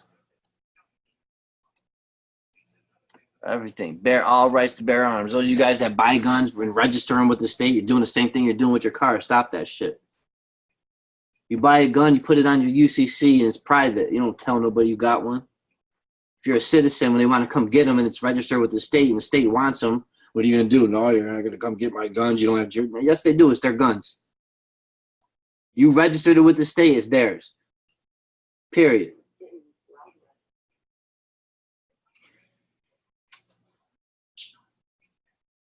Foolishness, man.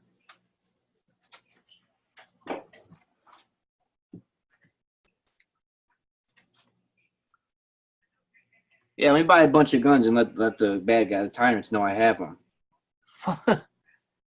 Smart. This goes over more of collateral. Everything. Anything that comes in your name. Everything.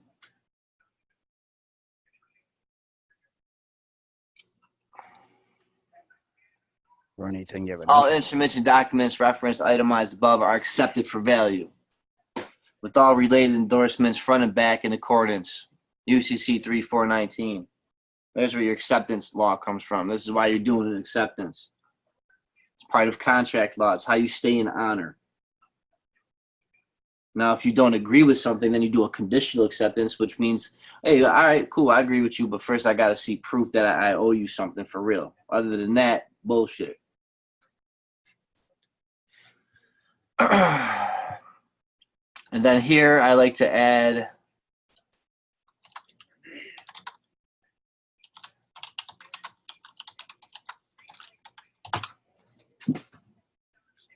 they go by public policy.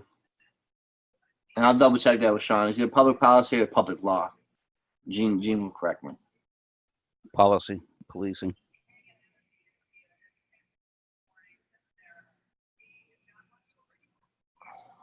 The security agreement is accepted for value, property of the secured party, and not dischargeable in bankrupt court as secured party's property is exempt from third-party levy.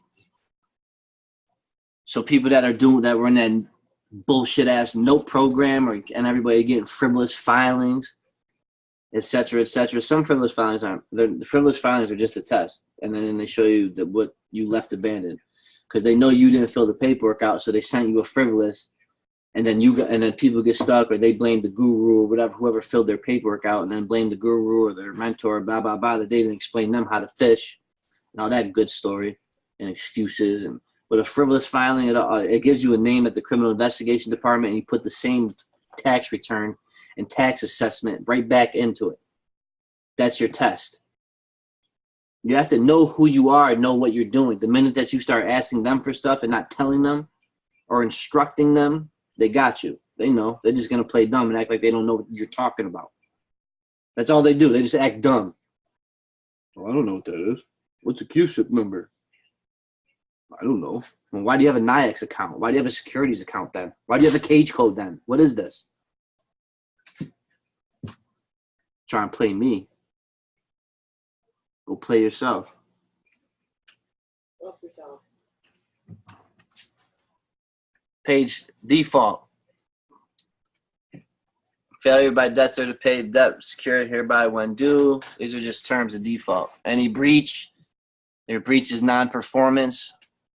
That's all the bank stuff for foreclosures. You don't want your note back. They owe you performance for the security that you gave them.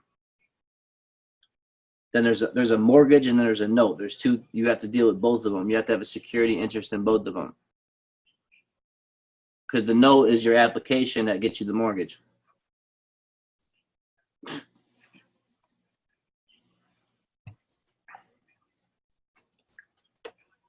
Cure default. If fault or dishonor under this agreement is curable through an account held by debtor but managed by the United States or one of its subdivisions, agents, officers, or affiliates, such fault or dishonor may be cured by the debtor with authorization by a secured party. And upon advice by the fiduciary that the fault or dishonor has been cured and no event of the default will have occurred, a dishonor under this agreement initiated by third-party intervention will not cause a default if such intervention is challenged by debtor by its good faith effort to confirm or disprove the validity or reasonableness of public claim, which is the basis of the public creditor's proceeding. But debtor must, in that event, deposit such surety with secured party as is necessary to indemnify the secured party from loss. So it's your job to put up a bond.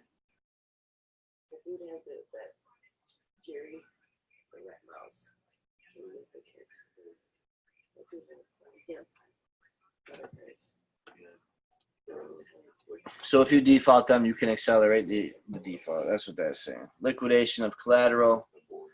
In the event of default, secured parties shall have full power to privately or publicly sell, lease, transfer, or otherwise deal with collateral or proceeds or products therefrom in his own name or the name of the debtor. All expenses related to the liquidation of collateral shall become part of the debtor's indebtedness. Secured party at his discretion transfer part or all of the collateral, his or her name or name of nominee.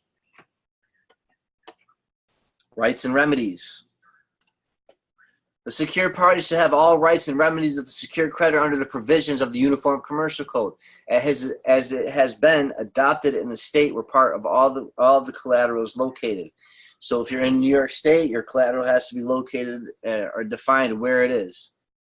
Got everything is defined. Define your collateral specifically. If it's land, you want the meets and bounds. That's meters and boundaries. Call a land surveyor, get an abstract title.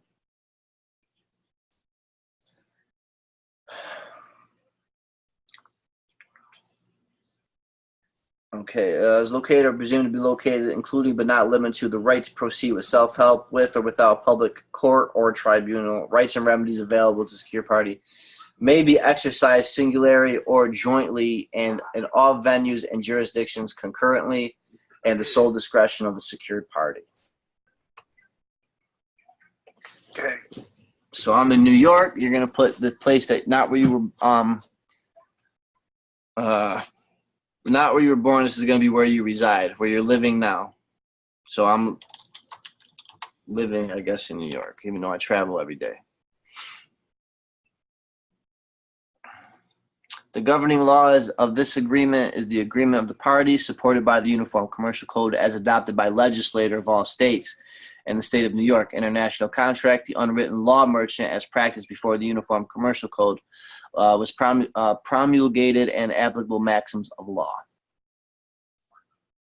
It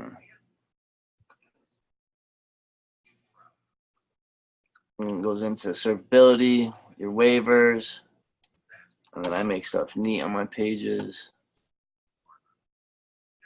A signer of this agreement on behalf of legal entity certifies that he has authority to sign this agreement and that this transaction has been duly authorized by such entity.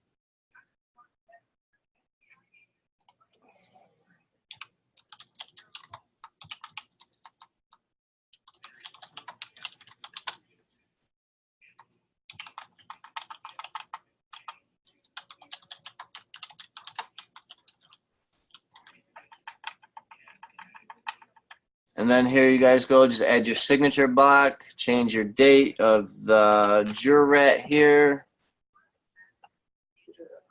And then now we get to your Schedule A. And this is where shit gets important. Say keep your dates congruent. And then, so this is all your important filings, your UCC numbers. Add here.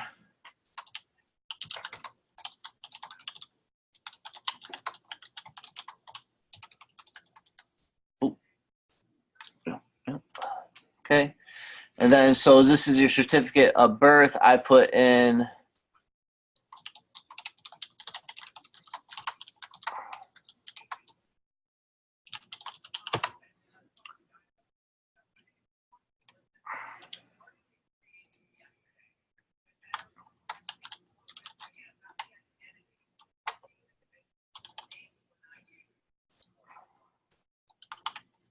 so I have my certificate of live birth on there as well. Social security number, and passports, anything that, I mean, national IDs, ambassador IDs, Professional licenses. all the numbers. Then here I just put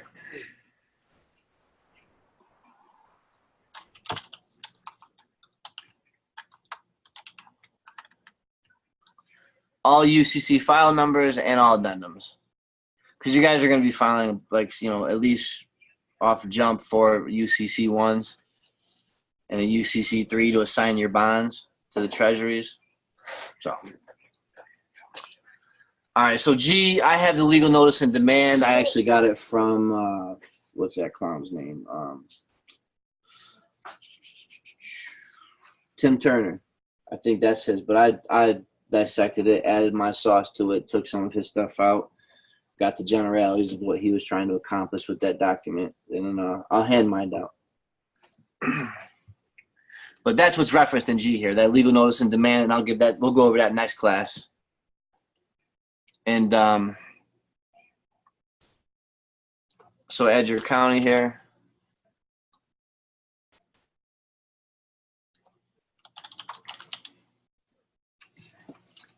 And I think I'm gonna have to go in and make my mayor a billionaire, because the mayor in my city, he's been doing really, really great things. And from with the wisdom of what he knew, he's actually kind of turned my city around slowly. But I think once I get in there and have a sit down with him, we're gonna do great things. But anyways.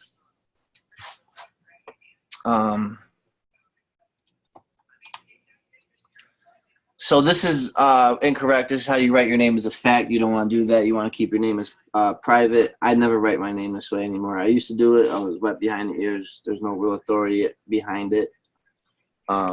You just want your private name, your state name. So all cap.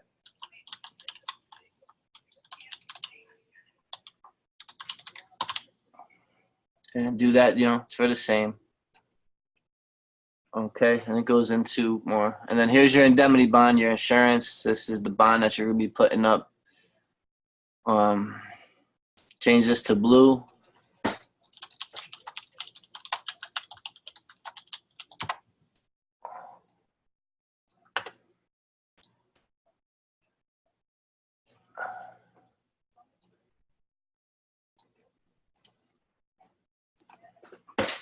And then again,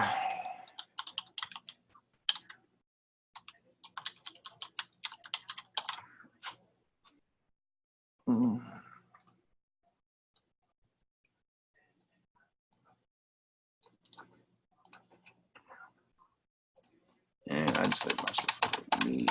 So I do that.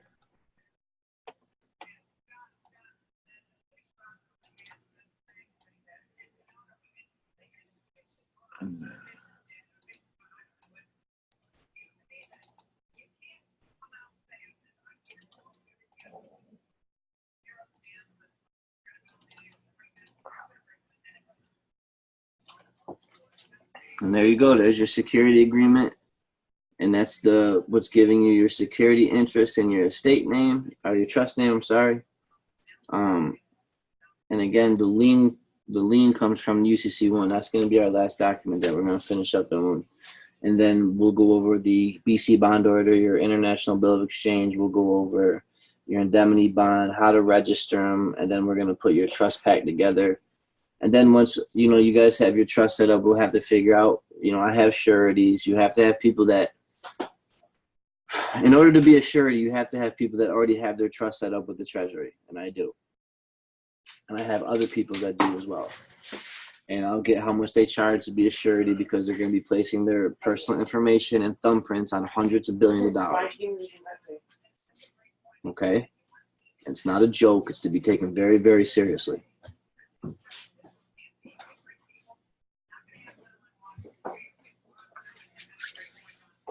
All right.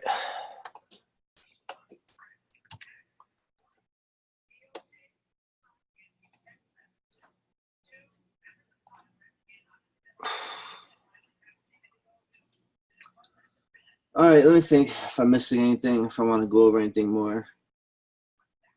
I'm gonna wait on the power of attorney. That's an easy doc. I want to see if I can get a couple of other people's, because the template I have, it's plain, it's boring. I'm gonna have to sit here for a half an hour and add all my stuff to it. Because the one that I use, actually, I use one of my friends, so that's why I'm not showing you mine yet. I just want to get permission that I can show it. That's all.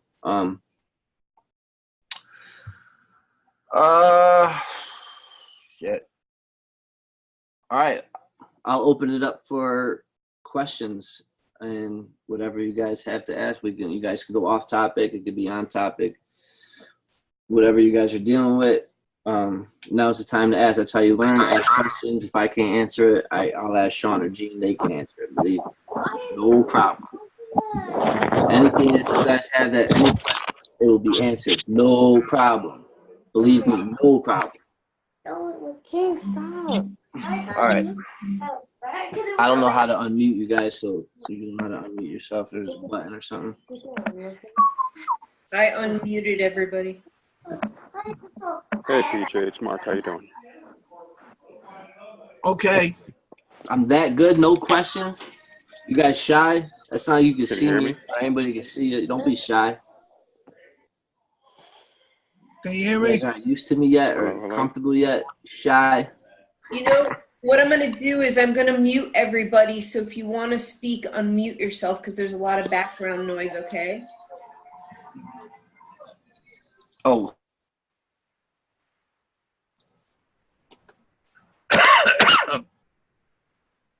Go ahead. Okay, I'm in the car, so I'm going to make this quick because I know it might be loud. But I've got my secured party stuff all done. I've got my bond at the Treasury, and what I'm trying to figure out what to do, if I can even do it this way, is there a possible way that I can put my car that's paid off in the trust and then have it so that it's not registered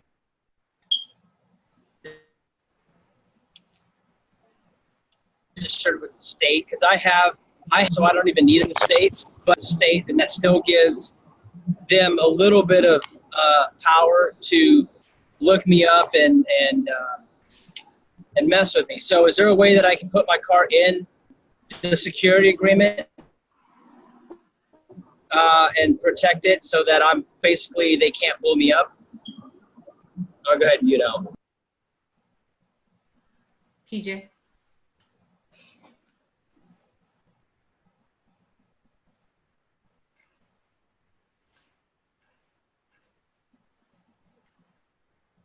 you can hear me?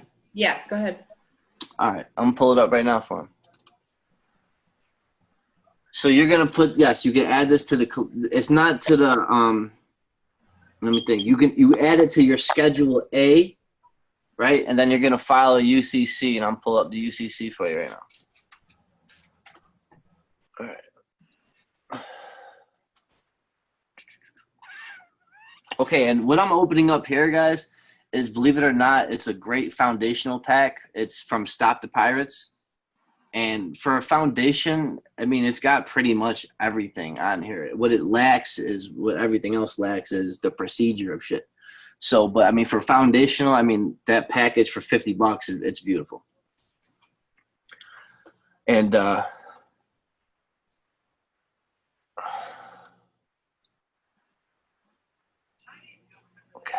so your cars go on a UCC3, just like your property does when you're doing part of your agriculture lien. And here's the language. And what you do is you deregister it from the state and you rescind your signature with the DMV, get rid of your driver's license. And well, I don't know. See, if you're paid to drive, don't do that. But if you're going fully private, most people have, you know, 1 foot in the door private, 1 foot in public, like they're private, and then but their car's still registered with the state, so the state still has jurisdiction and title, etc. So what you have to do is get title to your car, then you have to accept the title for value, you have to lien on it, and this is what the UCC3 does right here. And this is there's your language right there. The following property is accepted for value, exempt from levy, and herewith registered in the commercial chamber and lien at a sum certain. Then it goes into the make, the VIN number, etc. You're going to want to put a mechanic's lien on it as well. And it goes into the 98. The reason why it goes into the 98 is because it's foreign.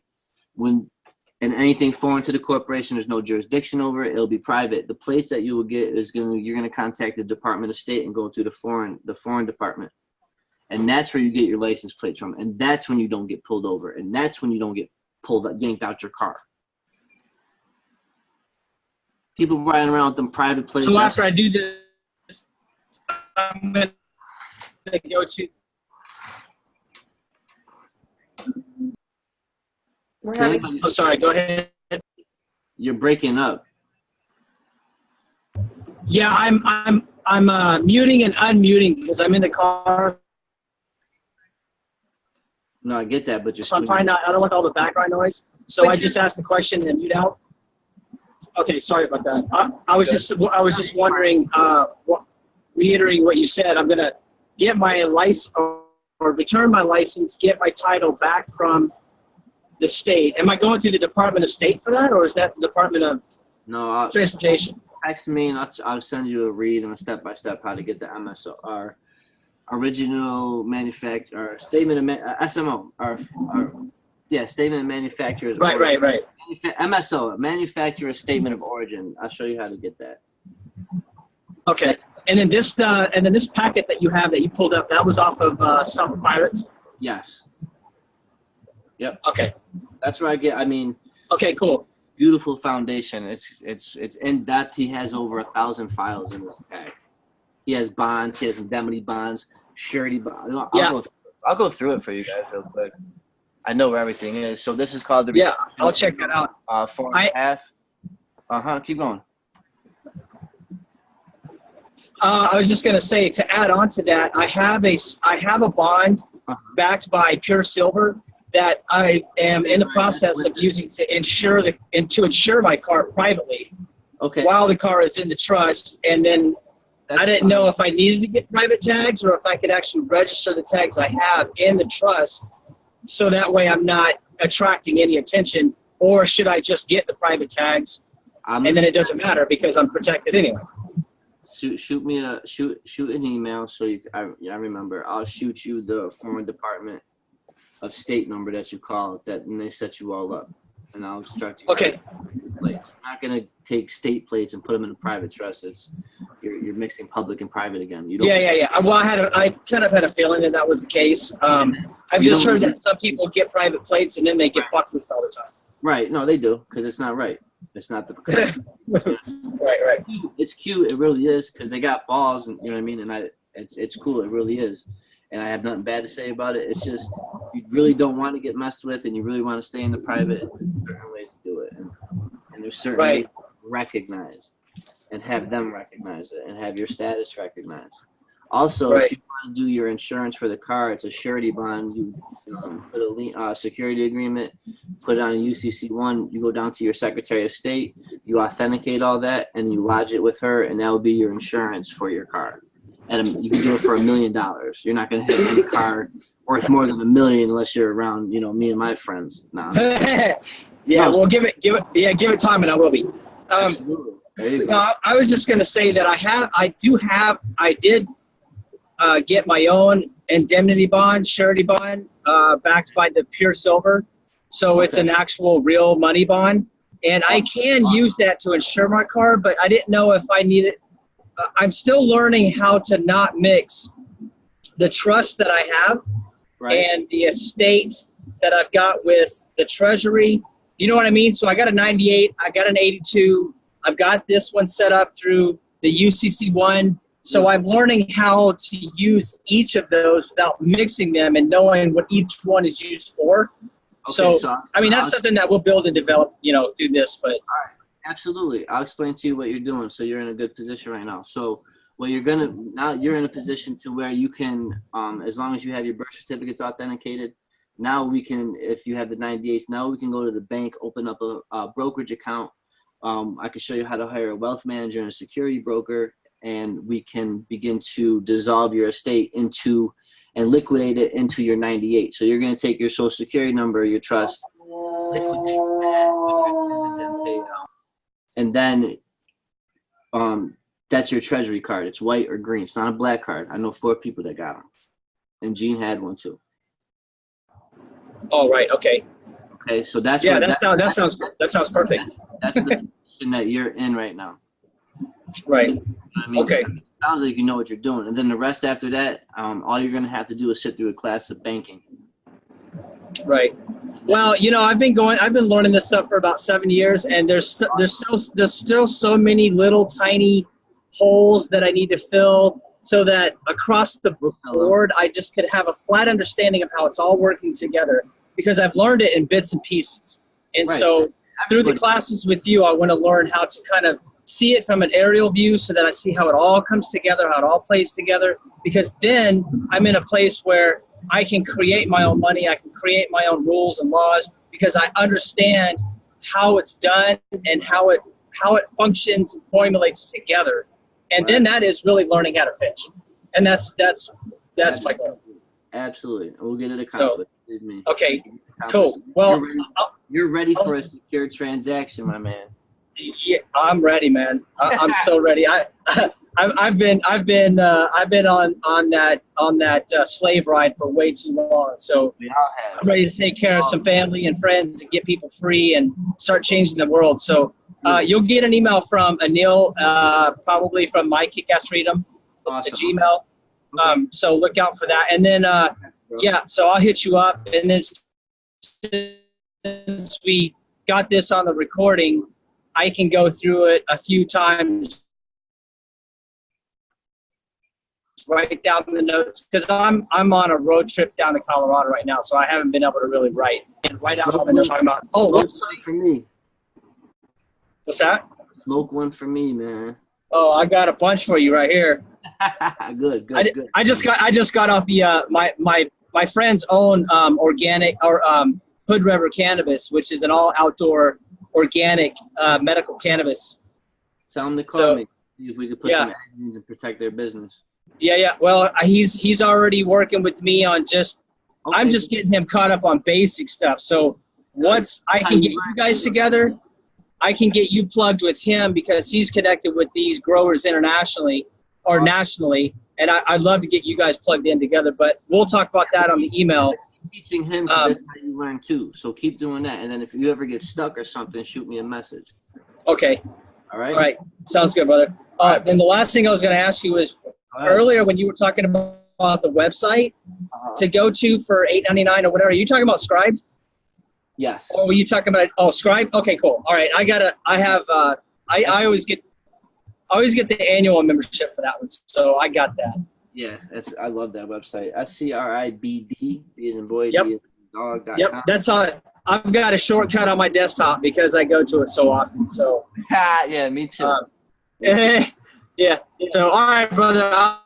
I'll let somebody else come in. I appreciate your time. I appreciate you answering the questions. And Well, man, thanks for coming. Thanks for your participation. Thanks for the questions. Thanks for being here. Thanks for doing everything that you do.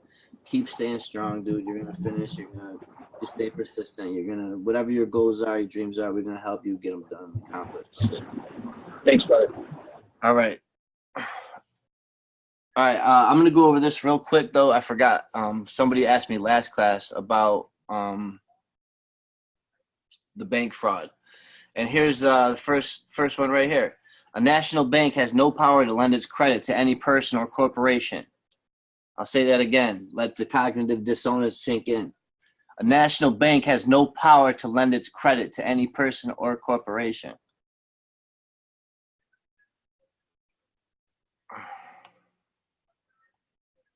In the federal courts, it's well established that a national bank has no power to lend its credit to another by becoming surety, endorser, or guarantor for him. I mean, there's cases upon cases for this crap, for the fraud. All you have, there's in the mortgage, you know, I think Gene said he found 33 different situations of fraud. All you have to do is prove one in court. The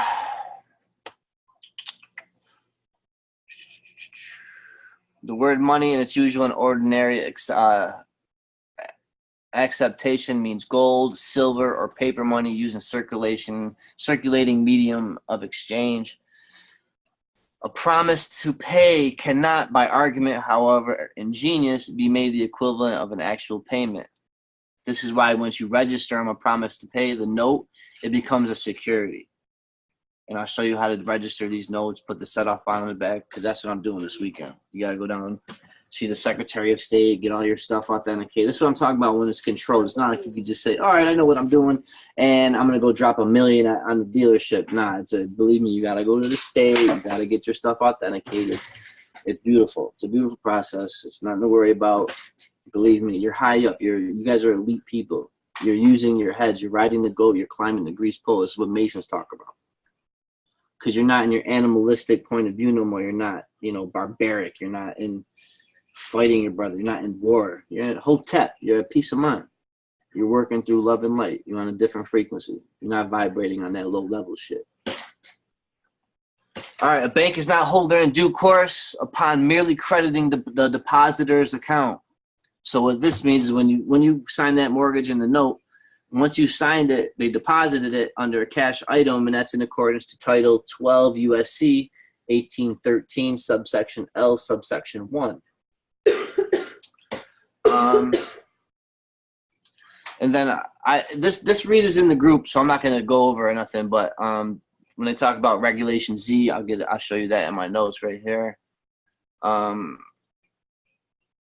Here you go.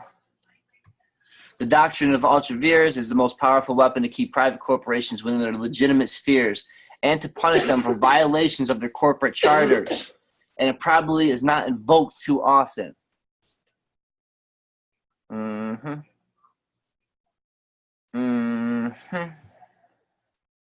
Interesting. Okay. A bank may not lend its credit to another, even though such transaction turns out to have been of benefit to the bank, and in support of the list cases might be cited, which would look like a catalog of ships. And again, it has been settled beyond controversy that a national bank under federal law, being limited in its powers and capacity, cannot lend its credit by guaranteeing the debts of another. All such contracts entered into by its officers are ultra vires.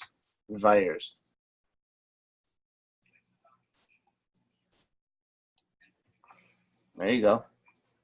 Checks, drafts, money orders, and banknotes are not lawful money of the United States, because lawful money is gold and silver.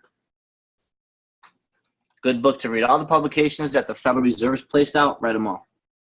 Write them all. Modern Money Mechanics, New York has one, Virginia Richmond. I mean, they all put out something, and each one has their own little puzzle piece. Tom Schaaf goes into them. If anybody reads Tom Schaaf, he's a good CPA. Brilliant guy. Never spoke to him in person, but I have a bunch of his, how to cancel bank loans and etc. You guys got all that stuff. Proof: banks deposit notes and issue bank checks. The checks are only as good as the promissory note. Nearly all bank checks are created from private notes. Federal Reserve Bank notes are a private corporate note. Chapter 48 Stat 112. We use notes to discharge notes. Woo!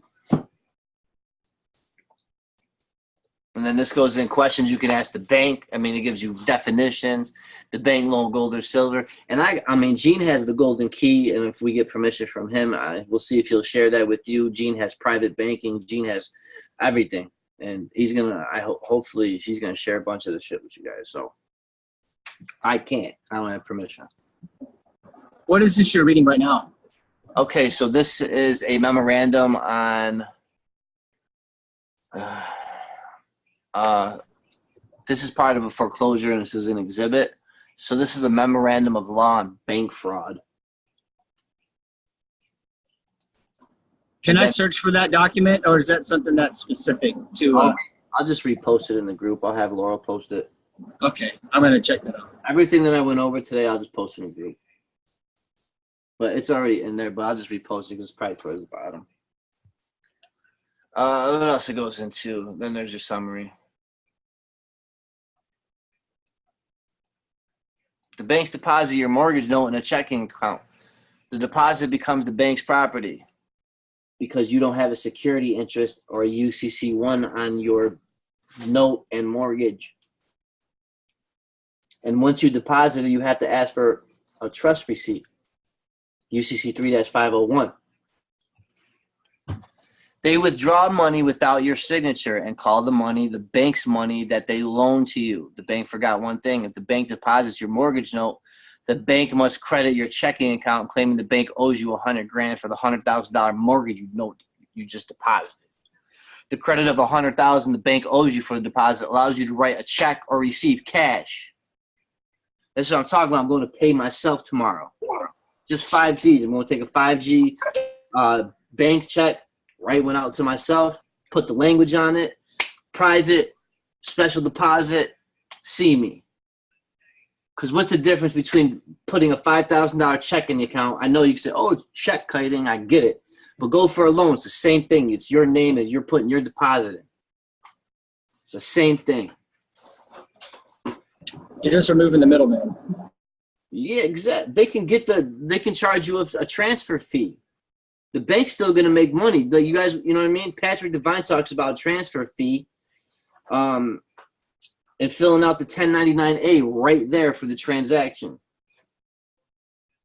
Because the 1099-A is the acquisition, private form, like acquisition or abandonment. The CFOs fill out the abandonment part when you left your security abandoned. How long do you have to reclaim that abandoned property?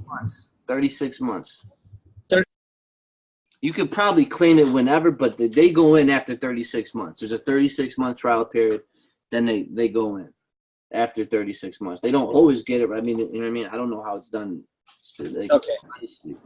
Well, on that same note, I had also read that when you have a court case and it's either dismissed or you win the case, that they're supposed to pay you the check that actually got paid out on that case, which most people don't. And if you don't, then they take that as abandoned property. Right. Right? Exactly. So I had a case about 2 years ago that it was actually a felony harassment for some dumbass shit, an argument, and there was no violence. It was just a Christmas party that turned into a sour argument, and then I ended up getting in trouble, but I ended up beating the felony myself. Good. This is when I was just kind of like, I was learning the banking stuff, but once I got into this situation, I went heavy into the court stuff, and I ended up beating it, I think, completely by accident, because I was really kind of aggressive, and I had a public defender, and I was forcing him to do shit he didn't want to do, and I told him he would be on the next civil suit if he didn't comply with what I was asking him to do. So he did, and then he got pissed, and he threw the paperwork at me and said, here, you're dismissed, have a nice life, and walked away, right? But here's the thing. This was about 2 years, not even 2 years ago, and I didn't get paid out on that case, and it was a felony case, so I know there was a big check on there. Is it too late for me to go back and try to collect on that abandoned property because it's within the 36 months? No, you go back in there, you file a Freedom of Information Act, and then get all your Q-SIPs on that was associated with the case. Then you have to call Bloomberg. You're going to have to open up a brokerage account in Bloomberg and tell you what that shit was traded on. And then you put you do a tax assessment, you put your claim in on the security. So the Q-SIP, my buddy did a Freedom of Information Act on his master file, and they traded $3.2 billion for the last 3 years on his name. So we're putting that claim in. I'm going back down to Brooklyn to do that. Right. I remember you talking about that on that last call. I'm curious. I'll be curious to see what I've got possibly coming to me, because anybody that can help me put that together and get that money back, I'll share that, because we have so many opportunities for making money that I'll share whatever I could get with anybody who's helping me get it. You know what I mean? So I'll help you. I usually, when I mentor people, I don't charge anybody for the discharge, but I just charge them a one-time fee when I teach them how to do recruitment. I just charge them 20% one time, and that's it. Done. You'll know how to administer your estate. I'm down for that. I mean, if I'm able to learn how you're making these bankers deposits and learning how to get cash, how to create cash flow or credit, I don't have a problem at all paying for whoever's service. I mean, I think it's fair. Yeah. But like you said, once you learn how to fish, the doors are open. There's so much that we can do once we get ourselves set up and we have everything put in the right place. It's really, the processes are pretty much the same with most of what we want to do. It's just getting everything set up as a foundation, right, which is where most of the work goes. But then after that, you're utilizing the tools that are right there with that foundation. Absolutely. But I mean, yep, that's it for the law memorandum. I'll repost it. It goes into case numbers and cases and stuff like that. It's a good read. It really is. Here's your 432 is in direct conflict with the Constitution so far, at least that attempts to make Federal Reserve notes a legal tender. So they're worthless securities. IRS Dakota Manual 62090, something like that. I forget. But Good read. Great read. I mean, after you read this, you'll be ready to go to the bank and just start pulling millions out of your account because you get so fed up with it. And once you realize what you know, but it's all happening in federal district court. The borrower may have additional claims for relief under civil RICO federal racketeering laws. The lender may have established a pattern of racketeering activity by using U.S. mail more than twice to collect an unlawful debt, and lender may be in violation of 18 U.S.C. 1341, 1343, 1961, and 1962.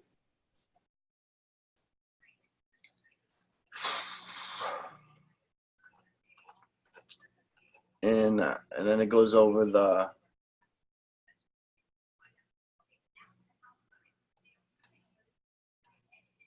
more of court stuff.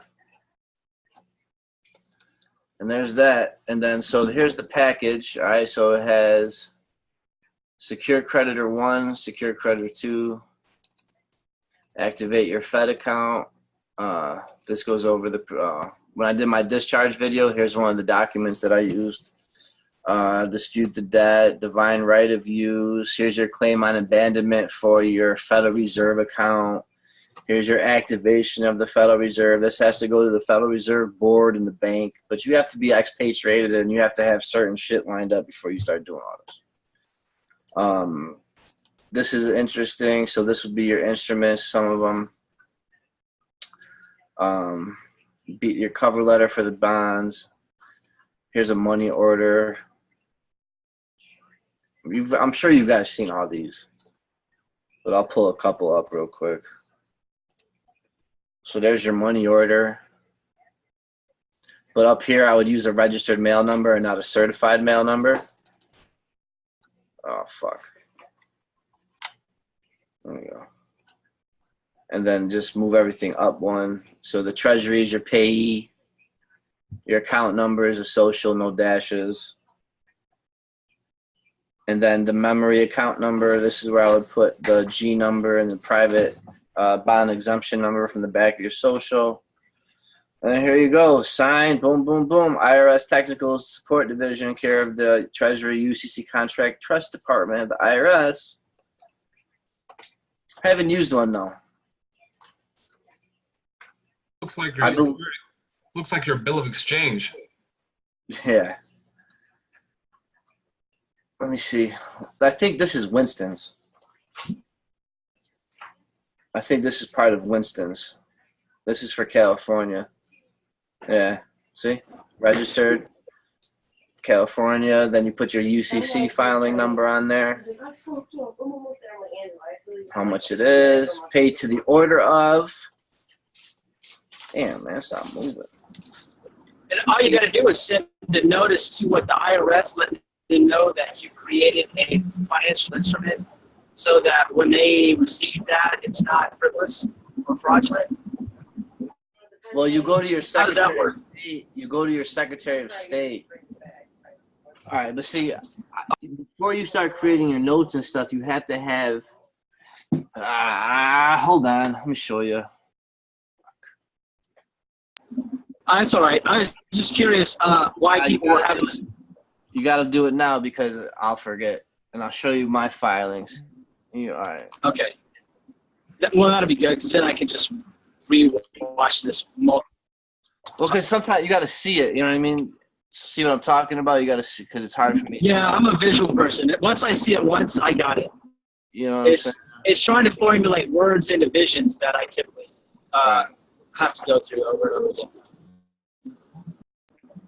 Because I want to pay, I've been fighting these debt collectors, for months and months and months. I mean, 7-8 months, and they're killing my credit. And rather than just disputing with them, I'd rather just pay them off, shut them up, and raise my credit. I'll have a using this process. I have a credit restoration class. It'll pull it right back to perfect A1 steak sauce. I'll show you.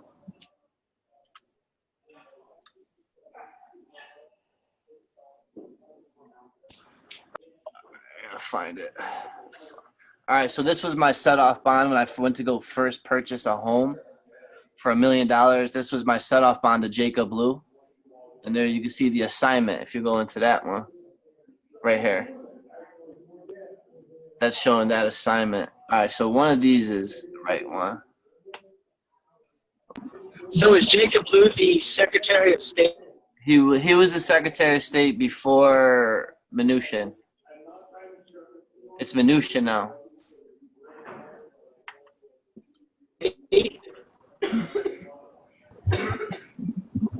Oh, you cut out there for a second. He was the guy at the Treasury? Yeah, he was the last The treasurer. guy that you just... Right. So this is Gotcha. here's my assignment, guys. This is how you assign it. And this was accepted, and he never sent nothing back to me. What I forgot was the freaking promissory note on the other side of my set-off bond. I just sent them the security agreement and set-off bond. I was just a little too ahead of myself on that one, but I had the balls to go do it, you know. So, but this is what you'll write in the collateral section. This is an actual and constructive notice. The following party is being assigned by the secured party. Boom, boom, boom, boom. And that's an overnight number, not a registered mail number. Again, you're going to want to use a registered mail number. But that's one of them. And then you see I got my private name in there, Polinsky Peter Joseph. I've been doing this, man.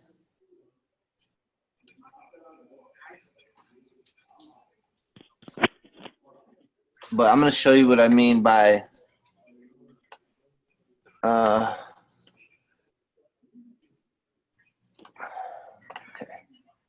PJ, can you hear me? I can hear you. Sweet. Two quick questions. One, it's been kind of implied that we need to do the Rule 220 to make sure everything is quote unquote legit. Is there any truth to that? And Or what? second, well, you have to get it. You have to get that in order to make sure that everything goes through legitimately. Right. So you want to authenticate your promissory note, set-off bond, and indemnity bond, and security agreement. Okay, which is basically just the 220 process, all in a bundle. Yep. The same. So the video that I had the last class, authenticating the birth certificate, same process. Yep. Same Okay. process. Okay. Awesome. Thank you. And second question?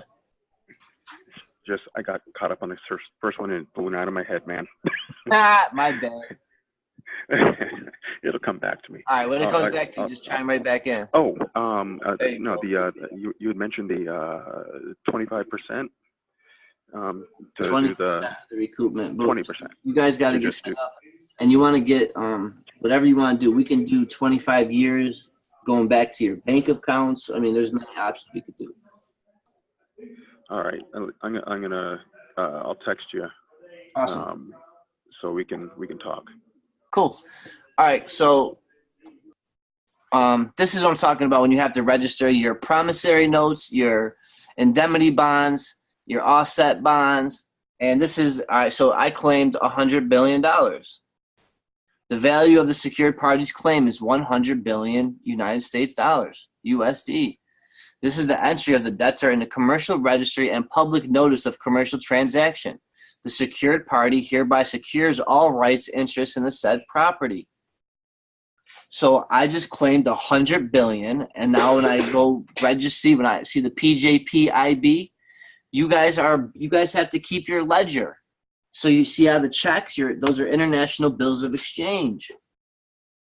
And once there's check 1, 2, 3, 4, all the way to 1,000 or whatever. So I did 0001 to the 99999. You're only gonna need probably 10 of them, and you'll be secured forever, and a few claims. But this is what I'm talking about because you're a financial institution, you're a private banker in accordance to Title 31 USC 5312. This is you saying, all right, man, I'm claiming this money. The Federal Reserve better start printing it out or using my credit for the secured transaction. It's claimed. Here it is. Here's your constructive notice. And it's accepted. They never sent it back to me. And if it wasn't good, they would have they wouldn't have filed it on the commercial registry for everybody to see. You know what I'm saying? So all this is real. And the path that I'm leading you on, it's your own path, but it's the golden path. And what I'm giving you is my experiences, what I've been through. That's why I said the stuff that Gene says to go read, and I'll tell you what it is, go read it, because you'll pick up things that I didn't pick up. And then you can come in class and be like, listen, my man, you left this section out, and this applies to this. And I'm like, all right, cool, let's add it in. We're a team. Don't look at me, we're a team. I might just be a little ahead of you guys in certain things. That's all. We'll catch up. We'll all be in the same playing field pretty soon. Hey, Pino. What's up, Bo? All right. So check this out, right? Mm-hmm. All right. So I was working on my trade name and copyright. Gotcha. Okay. So I went and got it notarized last week. I was going to file that joint in the county. Okay. Along with my silver bond and along with I did a title search on my vehicle. Okay. And I got the original copy of the COV. Mine is called the COV, Certificate of Vehicle Origin. Gotcha. All right. I have a duplicate from Dodge. Okay. I got the original, and I got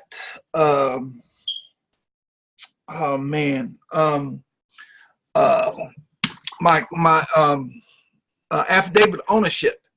Awesome. Right.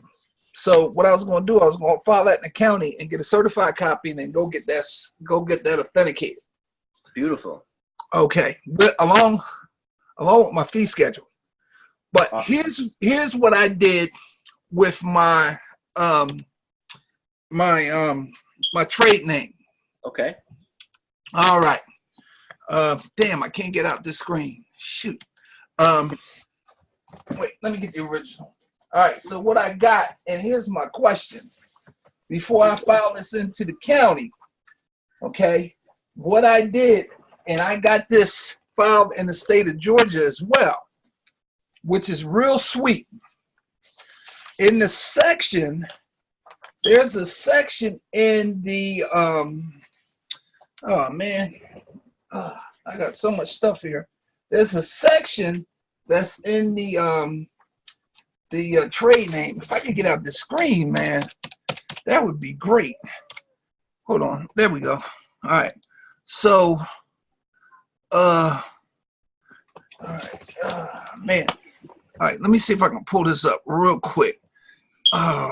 This computer is stuck. Shit. Okay.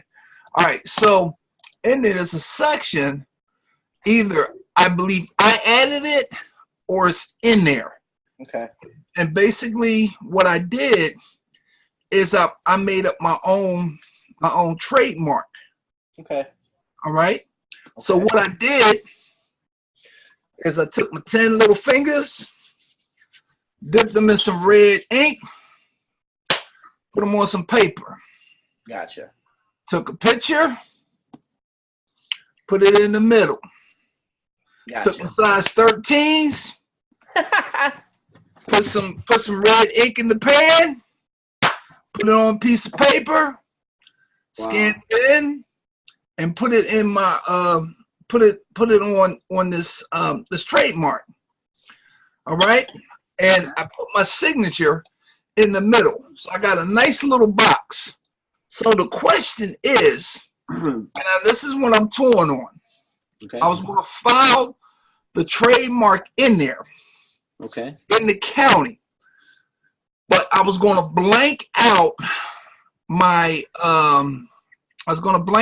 fingerprints and put something over it so nobody could copy it.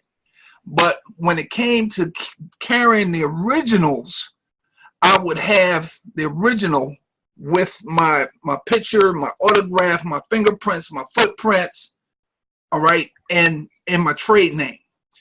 Okay. All right, so what's your thoughts on that? Should I blank that stuff? I've never done anything like that. I mean, you're making your own trademark with I get it, with your life, with your landmarks and your thumbprint, which is your seal, and you're making like a great seal, I guess. Right.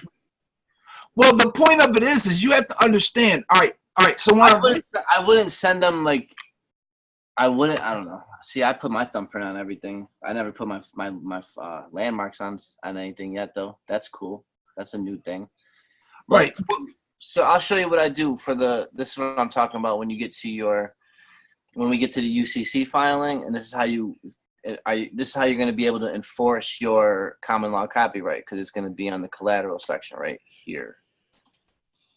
And this is going to be the sample that This is what I use for my non-UCC filing. This is the first one. This is where it adds in your security agreement, your power of attorney, and here's your copyright notice. And now that your copyright has become collateral and you have a security interest in it and you're the lien holder of the copyright, now you can enforce it. Well, okay. Yeah, and I get that part. But the part that I'm saying, and if everybody understands what I did, is basically I'm trademarking all of that information. Right. So what does all that information have in common? Well, when you get pulled over, first thing they want to do is what? Sign the ticket. All right. If I refuse to sign the ticket, then they're going to lock me up. What they're going to do? They want fingerprints and a mugshot. Okay. So all of this stuff is covered under my trademark, under my common law. Okay. And I put my fee schedule along with that. So basically my question is, if you want my signature, it's going to cost you 50 grand. Absolutely. If you want my fingerprints, it's going to cost you $1 million. All right. If you want my mugshot, it's going to cost you $1 million. You know what I'm saying? Right. Retina scans. This is all in your collateral section right here in the Division of Vital Statistics. DNA, retina scans, fingerprints, and all debentures, indentures, accounts. So everything that has to do with you. They can't take your thumbprints. They can't take your mugshot. They can't take none of that. And if they do, see me. This is what this collateral section. This is what this verbiage. This is the correct verbiage that you're going to be the entitlement holder and lien creditor through this verbiage. And this is how you be able to enforce your security agreement, hold harmless indemnity agreement, power of attorney, common law copyright. This is how you enforce it. This is what protects you commercially. You still can get trespassed on. I still get trespassed on, but I handle my business. I'm going to see my district attorney in a couple of days. I might go see him Friday. He might not be there, but I'm just going to show up. Right. Well, I mean, the point of it is this, if it's filed on the county and I'm going to be sending out a notice with this stating that, you know, hey, here's the deal. I think you got all grounds covered. And I would, if you could, keep us posted of what goes on and take pictures of what you filed, and then you can share it with the group, or if you want sometime or whatever you want to do, and just keep us updated, because I mean that's some serious shit you're doing. You're creating a whole new trademark that should be recognized as a public notice of where your retina scans, anything. Right. Well, and the other thing of this is this, because like I said, right now I currently have 7 trademarks here in the state of Georgia. Good. Okay. See, my problem. See, I'm a special guy, man. But here, listen what I'm saying. I got 2 of everything. Okay. I got 2 birth certificates, 2 driver's license, 2 social security numbers. You know what I'm saying? I got two different of everything. So, you know, it costs me a lot of money because I got to cover this one, I got to cover that one. You know what I'm saying? And eventually, at some point in time, I'm thinking what I'm going to do is I'm just going to merge the 2 accounts and just get it over with, you know. Absolutely. But in the meantime, it's been serving me well. It sounds legit. I would have to, you know, that's a question for Gene and Sean. They'd be able to help you out further. Maybe they know something more than I don't with that particular situation, what you're trying to do. So okay. Over the weekend, I'm going to talk to them, and then I'll make the notices, but it's going to get real fun in these classes. Like I said, I got the Don with me, and I got his protege, Lord. He's known as he's recognized as a president. He's got treasury paperwork. He's got TDAs and how to unblock the transfers. He's got it all. So, but that was great. That was great. Anything else? Does anybody else have any questions or anything? So I'm going to close. It's getting a little late on the East Coast. I know some people got to get up for work, but not much longer. Them days are going to be over. Them slave hours are going to be over. Yeah, Pito. I got pretty much all these documents already done.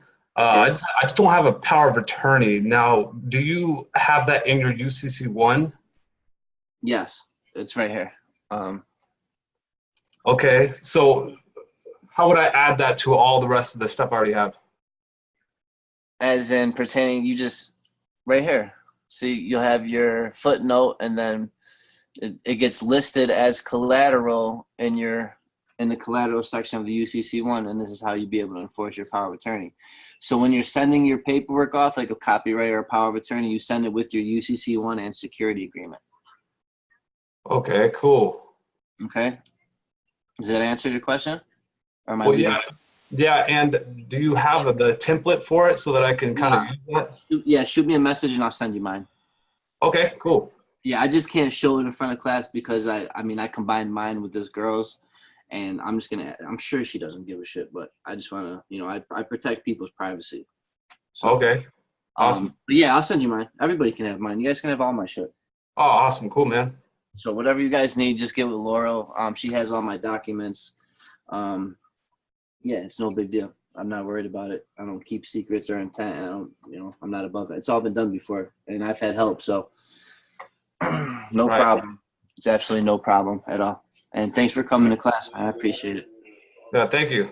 You're welcome. All right. PJ, one last quick. You mentioned the UCC. I'm in PA. Okay. But they charge like $85 to do a UCC, Yeah, and then it's just another follow me. $100, and then it's another $100 to record it. Yeah, not recording anything.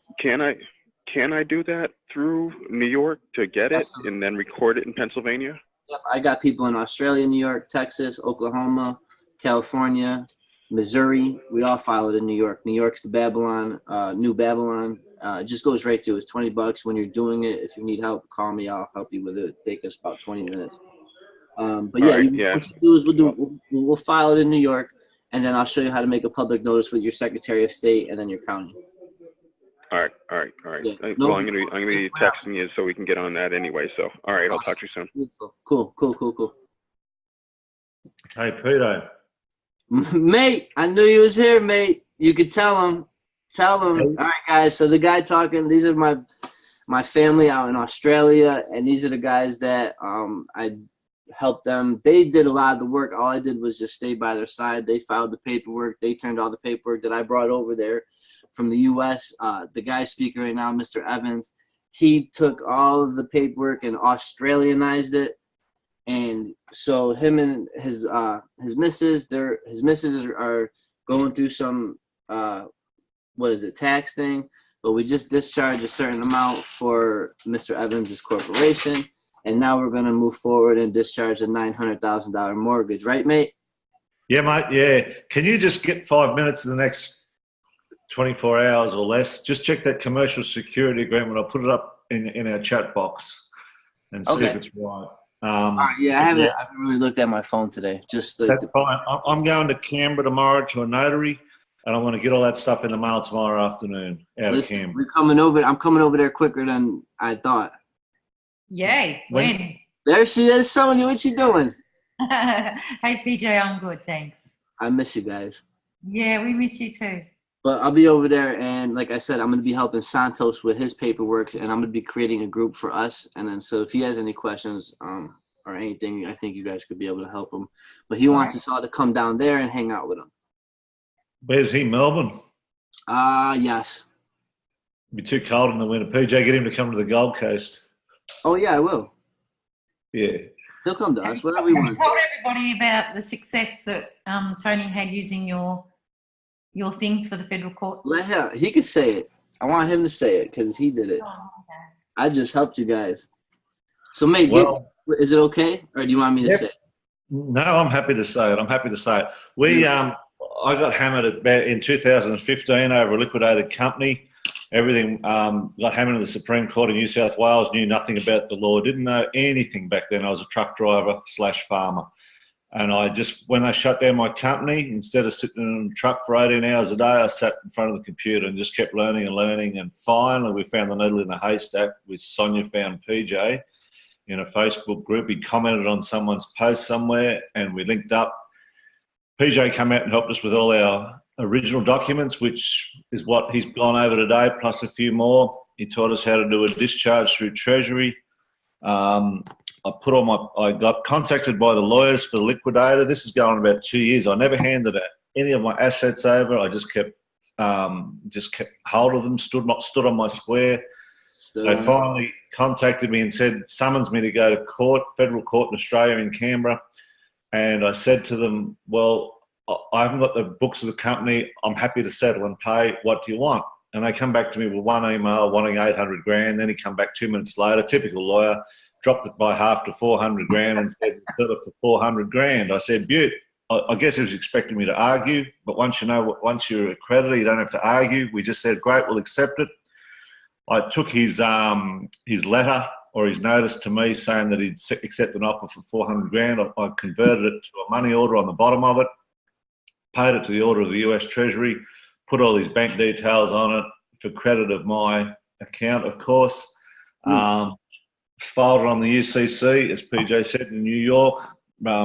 Registered all, got it an apostille in Australia. PJ went over authentication there before and said not the apostille.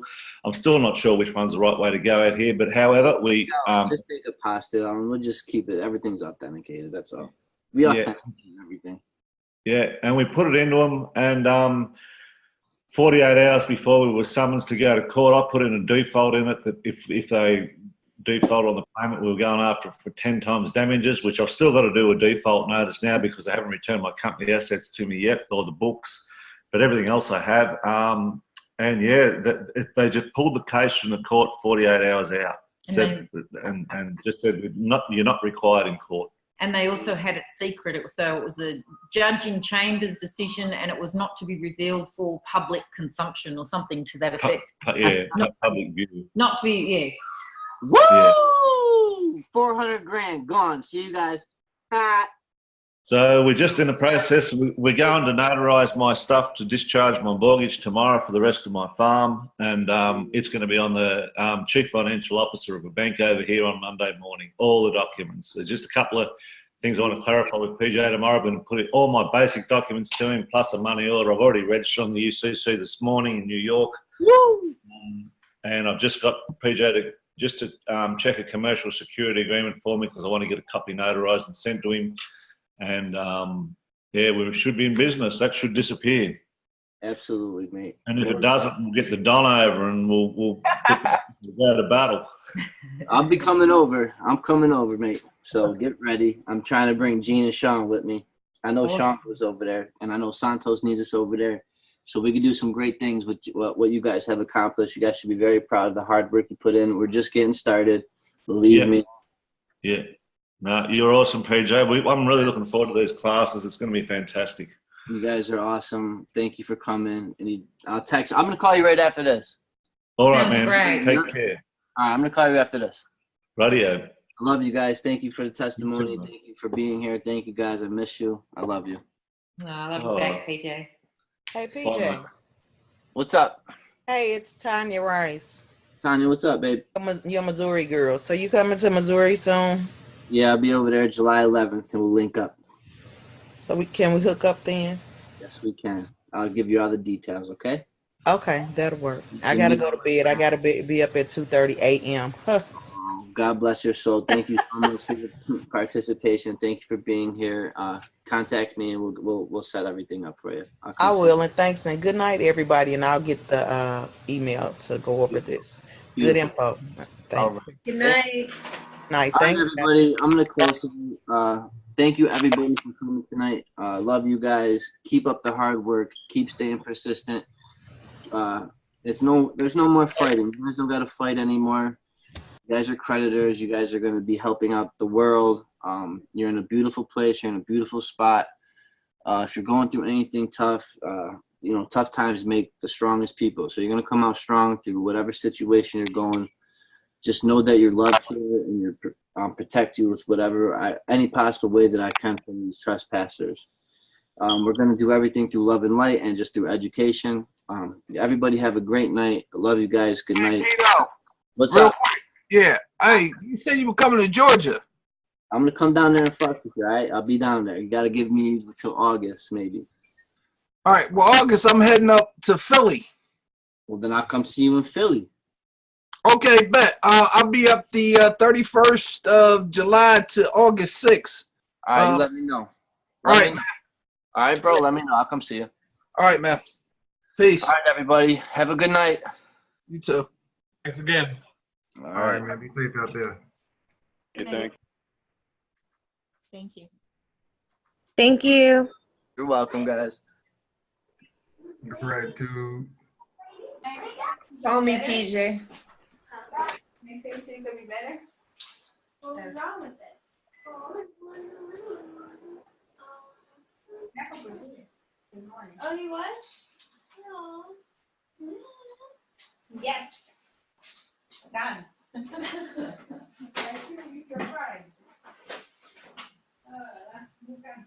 I'm scared of it. Oh, he left? Oh, wow. Oh, wow. Oh, wow. Oh, wow. Really wow. How long is he gone for? What? Huh? He never will come back. We'll be going to Torino and then